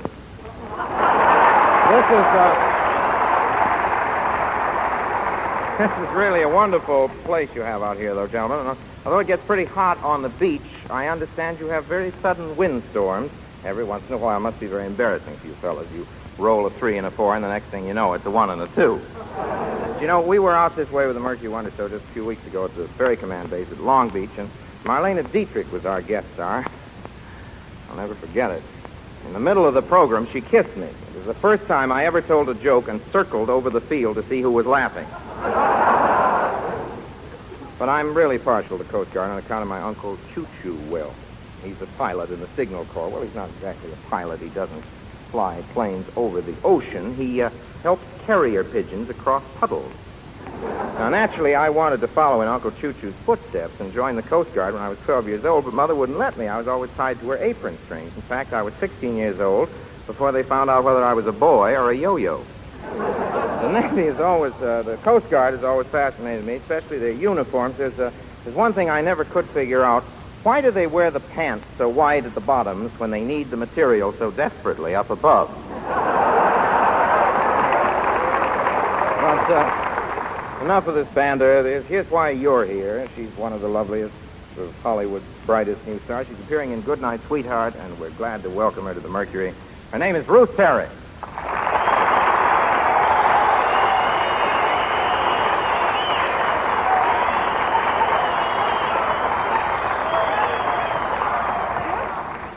Ladies and gentlemen. And as they say on Trafalgar Square, cheerio, Orson. As they say in Long Beach. You know, Ruth, one of the main reasons I wanted to see you tonight is because I've been chosen to send some pictures of pin-up girls to the fellas overseas. Pin-up Yeah. girls? Why didn't they choose Bing Crosby? Well, he's only had experience pinning up boys. You see, Ruth, I'm going to take my own pin-up pictures, and I'd like you to be the first one. How about posing for me right now? But, Orson, I haven't posed for a picture since I was a tiny baby. They must have dropped a little of that developing fluid on you. No kidding, Ruth. I do pretty nice work. Here's a picture I took of Gypsy Rose Lee. How do you like it? I don't see anything. Darn it, I guess she hung her hat over the keyhole again. How about singing a number for us, Ruth? I'd love to, Orson. What'll it be? Is you is or is you ate my baby? We're glad to have you aboard, Ruth. As you can plainly see, everything is shipshape. If anybody wants me, I'll be up on the poop deck.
'cause I want him.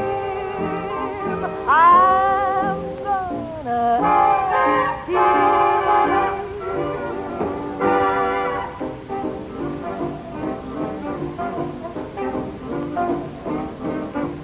Is you ways or is you ways, my baby? The way you're acting lately makes me down.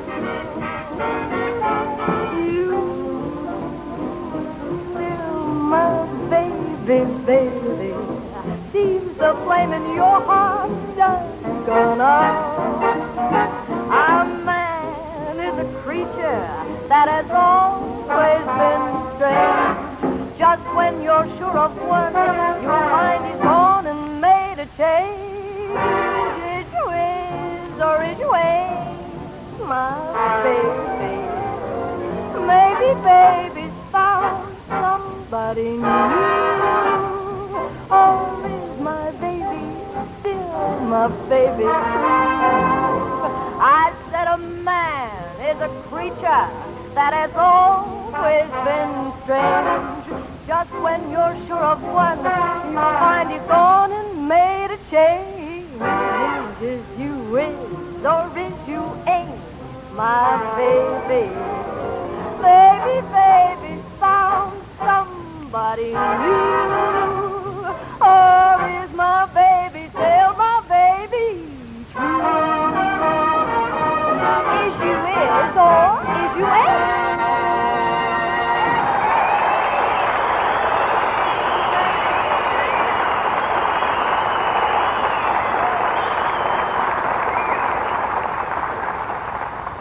Hi. I want to tell you about a guy. In his line, he's a standout. What a job he can handle. Cars, that's where he stars. I mean that Ace Automobiler, your friendly mobile gas dealer. He knows that cars today are aging fast, knows they've got to last. So what's his cry? Don't let them die. That fellow's happy at helping a motor keep its pep, at making your old tires wear. He's right there. And he's a sensation at helping you stretch your gas ration. I mean that Ace Automobiler, your friendly mobile gas dealer. His wartime service is worthwhile, and don't miss his smile. Your car deserves it. Drive in, watch him dive in. He'll look your car over top to bottom. Whatever products it needs, he's got them.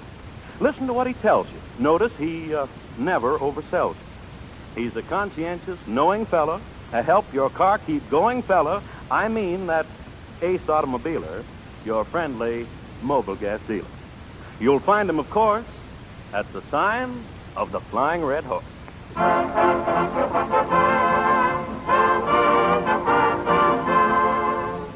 Right now, everybody, we bring you the latest and last of the series known affectionately to us as Mercury Fables. It's been our frantic effort to recreate as accurately as possible life as it is lived in the various branches of our armed forces.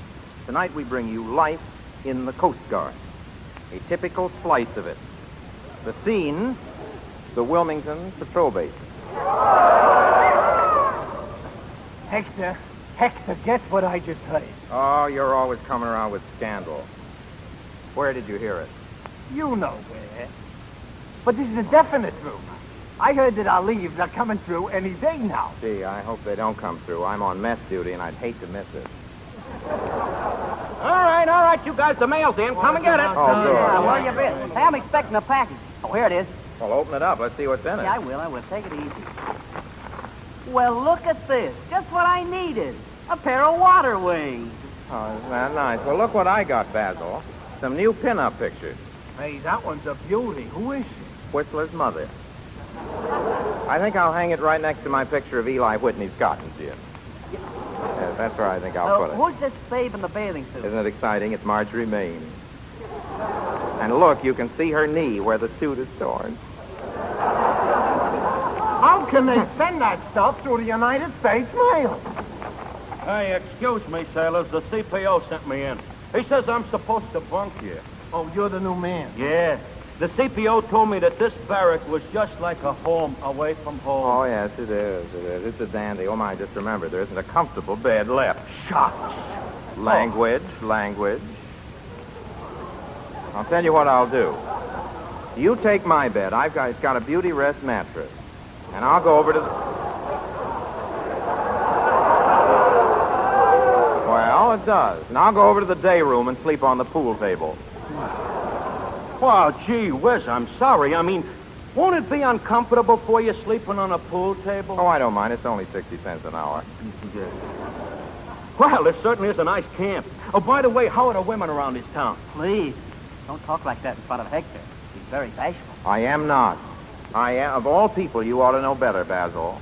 You were with me in town last night. So what? I did as good as anybody in that little whistling episode in front of the drugstore. Sure, but you didn't even turn around till the dame whistled for 5 minutes. Oh, let's forget about women. I feel devilish. How about a little fun? Good. What'll it be? How about charades? I have a Monopoly set. Well, no, I was thinking of the game with the little cubes that have dots on them. What do you call them again? I think I know. Soldier told me about them once. Dice, ain't they? Yes. I just happened to have a pair on me. They were given to me as a going-away present. Well, what luck. Who gave them to you, Hector? My Aunt Agatha. She's a shill at the Blue Goose Gambling House. Come on, now, let's go. I shoot a package of cents. I'll match that wager.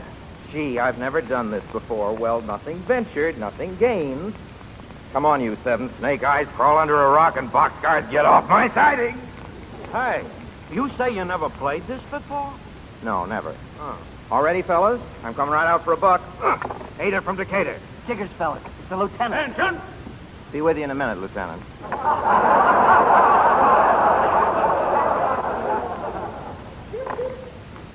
Wasn't that nice? 8 was my point, and I made it. Now, what was it you wanted, sir? Oh, it wasn't important. I just thought I'd like to have an inspection. Inspection? You look all right the way you are. No. I mean you fellas. Now, you take yourself, Seaman. Your bed isn't even made. Well, frankly, sir, I intend to get back in it very shortly. I've got to catch up on my sleep. But you're scheduled for an hour of close order drill, a half hour of calisthenics, and then you have to police the entire area. How can you sleep? I force myself. Well, good for you. Say, the real reason I came in here, though, is to get a volunteer for a detail. Goody. You see, I have a date with a movie star this afternoon, and I can't make it. Who'll take it for me, huh? Oh, come now. I don't want to get mean about this. If nobody volunteers, I'll have to pick somebody. Oh, gee, I'd like to go, but I worked hard for this good conduct ribbon. Well,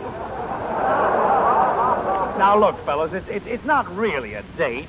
You see, Captain Peters has an idea that he could help our bond drive. He's got a slogan, buy a bond and kiss a movie star. That's why somebody's got to talk to Ruth Terry and ask her to help us out.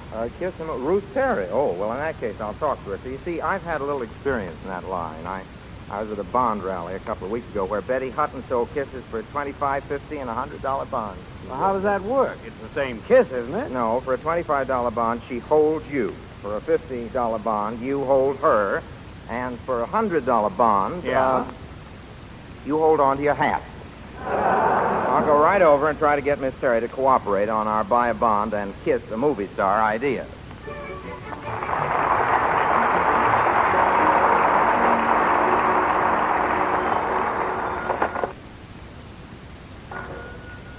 Hello? Miss Terry, this is the room clerk. While you were out, the Hollywood canteen called and wanted to know if you'd bake some more cookies for the boys. Oh, I'd be glad to. Did they want the butter cookies or the sugar cookies? Well, I don't know. They said they were sending a man over to talk to you. Oh, that's probably he at the door. Thank you, clerk. Come in. Miss Ruth Terry, please. Yes, come in. Thank you. I'll only be a minute. I was sent to speak to you about a little matter of... Yes, I know. I just had a message from your organization. Well, then you'll do it? I'd be glad to. I know how much the boys appreciate my work. Well, you have no idea. Do you think they'll want them hot or cold?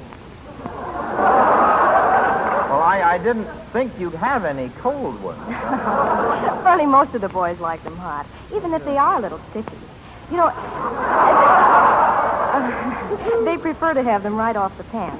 Although a few of the boys like them cold. You know, at the canteen last week, I gave a few cold ones to a gob on shore patrol. Oh, he was crazy about them. Well, those SPs, they take anything they can get.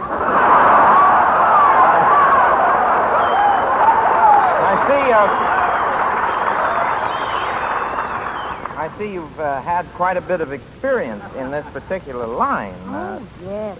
I get such a kick out of it when I give them to the kids at the canteen. You ought to see the way some of them enjoy it, especially when they dunk them in milk. That I gotta see. Yours must be very exceptional, Miss Terry. Oh, they are. Mine have vitamins in them. Gee, the places you find vitamins these days.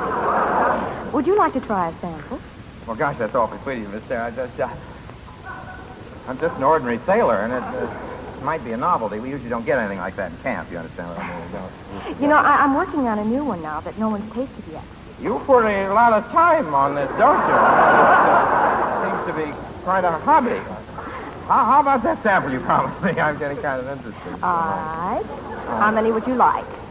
How many would I like? Well, I don't want to be a pig, but I could handle your entire output. Now, don't overestimate yourself, sailor. You know, they're very fattening. On me, they have the opposite effect.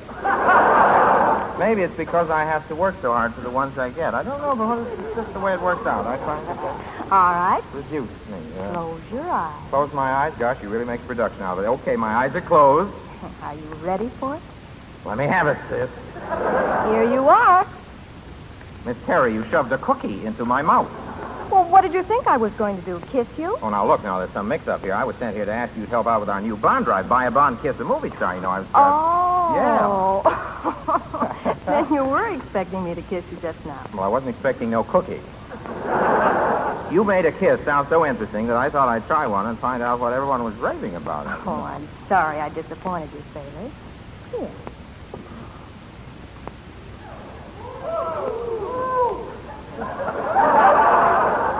Let me try one of those cookies again. You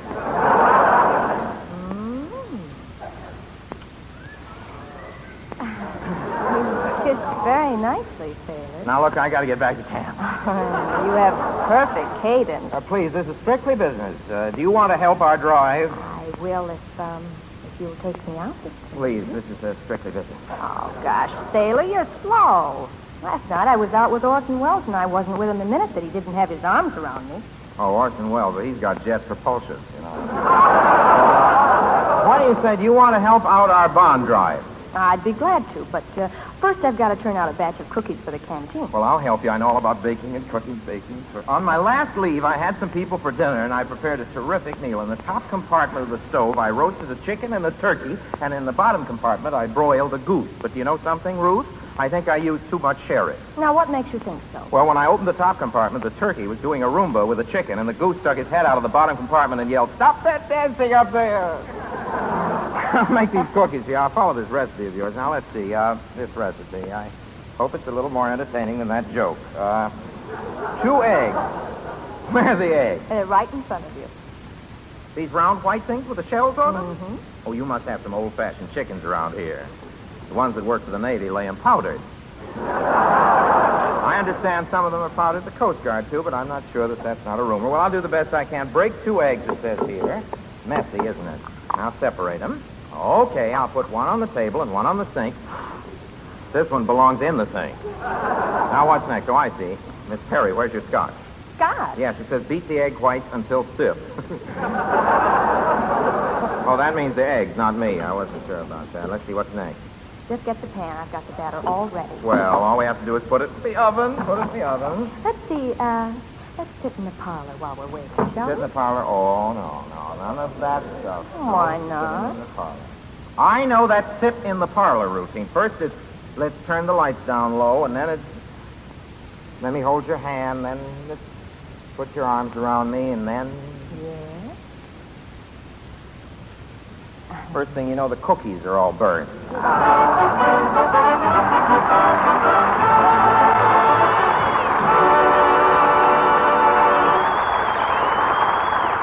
Thank you, America. Thank you for heeding our plea and taking care of your car.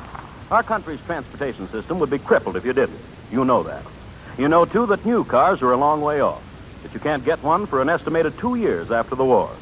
So I'm thanking millions of you motorists for driving in at the sign of the Flying Red Horse. Because there, a friendly mobile gas dealer's equipped to help your car run better, longer. Keep remembering to have your oil changed often. And your car's a lucky car if you get Mobil Oil. Mobil Oil, the largest selling brand of motor oil on earth. May I repeat that? It's the largest selling brand of motor oil on earth. Mobil Oil is built especially for wartime driving. It works to keep your motor clean, to keep it running smoothly. How it guards each vital engine part against rust, wear, and friction. Folks, the oil in the crankcase can make a difference in the life of your car. So keep it fresh, keep it full up, keep it Mobil Oil. Comes time now for some of the hottest music ever written.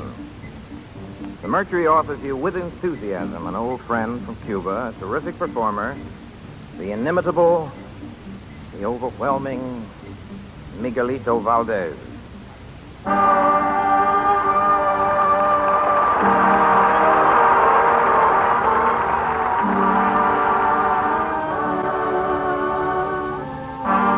Babaloo, Babaloo, Django, Babaloo, allí está empezando lo velorio, ay que le hacemos a Babaloo, y dame 17 velas pa' ponerlo en cruz. Dame un cabo de tabaco mayén y un jarrito de aguardiente. Dame un poco de dinero mayén, ay, pa' que no te la suerte. Yo quiero pedir, ay, que mi negra me quiera, ay, que tenga dinero y que no se muera. Ay, yo le quiero pedir a Babaloo, ella una negra bembona como tú, que no tenga toro negro, ay, pa' que no se fuera. Y Babaloo, y Babaloo, y Babaloo, ay, mamá. Babaloo, la cara, kinininyambo, Babaloo, ay, papá. Hey, mamá, que queremos decir que te dice que mamá que llama como tu que tienes un dinero conoce mi madre, su corazón está muy talego en barco camal cajatoro. Si viene que yo que tomo la ropa la levita, si viene que yo sé que me inventa cosas, si viene que yo lo pondré en el pate con sus 3 años, puta que tu mamá, que si mañana yo me muero. Si mañana yo me muero, mamá, tierra manga cosa buena, pero yo también me invito a la piquir como me la papá que oh, Babaloo, aye, Babaloo, aye.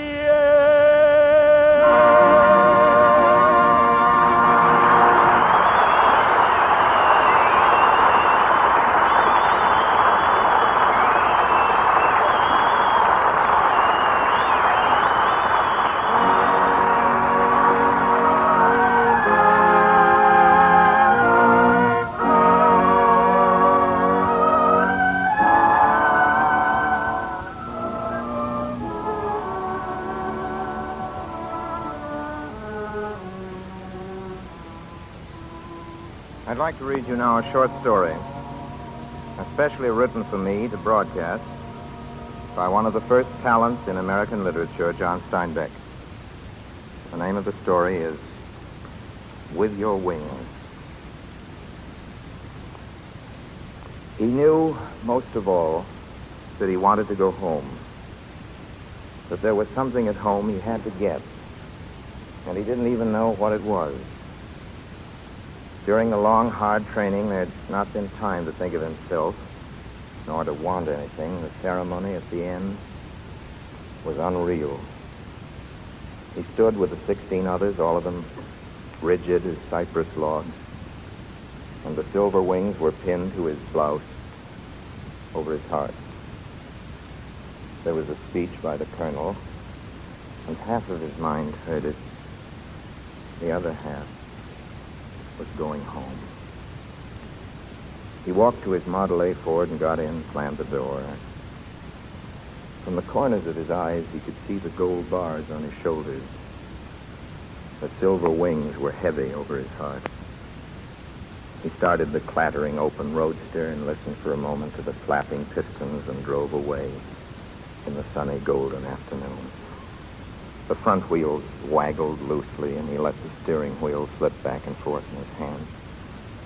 A training plane flew over and banked. He glanced up and knew that the pilot was not going home. Now he was frightened of his success. He tilted his cap a little and sat very straight behind the wheel. Then he turned off the highway and into the rutted lane, and the meadowlark flew ahead from fence post to fence post, singing his coming like a herald. The young cotton was strong and dark and clean in the field. The porches of the cottage were crowded as he drove by. Children washed and dressed in their best and starchiest clothes, hair bursting with ribbons, and the older people standing behind on the porches. At each house, they watched him pass, and then the families walked solemnly down the steps into the lane and followed him, like people going to church, men and women and children in their best clothes. He could see them in the sun-cracked rear-view mirror, moving into the lane behind him. His own folks were standing on the porch waiting for him, his father in white shirt and black string tie and dark church clothes, his lean chin held high. His mother in her blue and white print dress, each hand in front of her, holding the other to keep it from escaping. His grown sister, pretty and breathless, her lips a little open.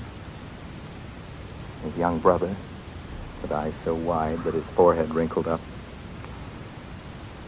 Second Lieutenant William Thatcher stopped his car and got out slowly and moved slowly toward the porch, and the gathering neighbors came up behind him. He planned how it would be.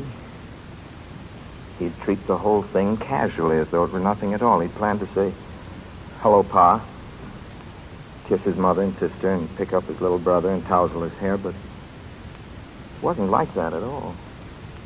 It wasn't nothing. It was something.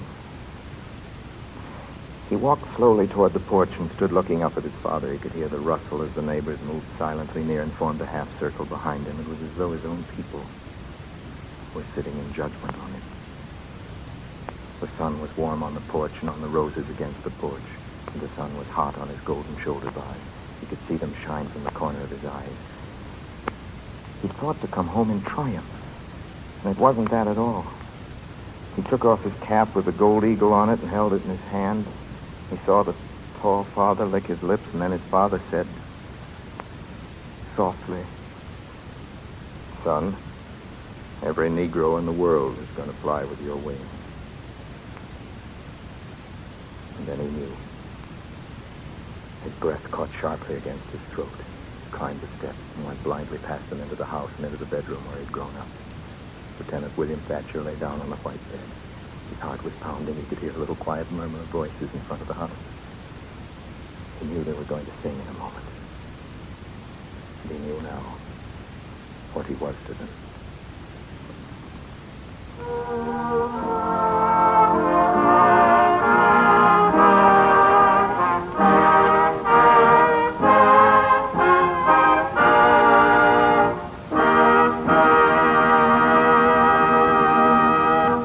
Time to say goodnight now, and I'm sorry to tell you this, but it's also time to say goodbye. This has been a new venture for most of us in the Mercury Theater, this comedy variety show. We've learned a lot in 26 weeks. We've had a lot of fun. We hope you've shared in some of it. We'll be back on the air next season, maybe with another kind of show, maybe not. It depends a lot on you.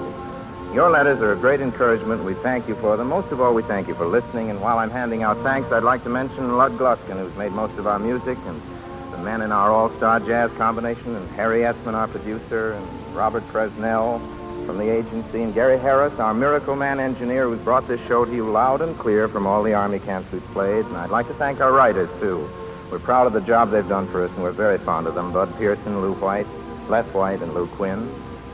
I'd like to thank the men and officers of the Coast Guard station here tonight at Long Beach, particularly Captain W.F. Toll, District Coast Guard Officer, for their help and cooperation. Finally, and most of all, our thanks go to our sponsors, the makers of Mobil Gas and Mobil Oil. They've made this a pleasant and rewarding engagement. We say goodbye with regret, and we take pleasant memories away with us. You'll be hearing from the Mercury again, everybody. Until then, you remain, as always, obediently yours. Ruth Terry is here. Ruth Terry appeared through the courtesy of Republic Pictures, producers of the musical Atlantic City. Lou Merrill speaking. This is CBS, the Columbia Broadcasting System.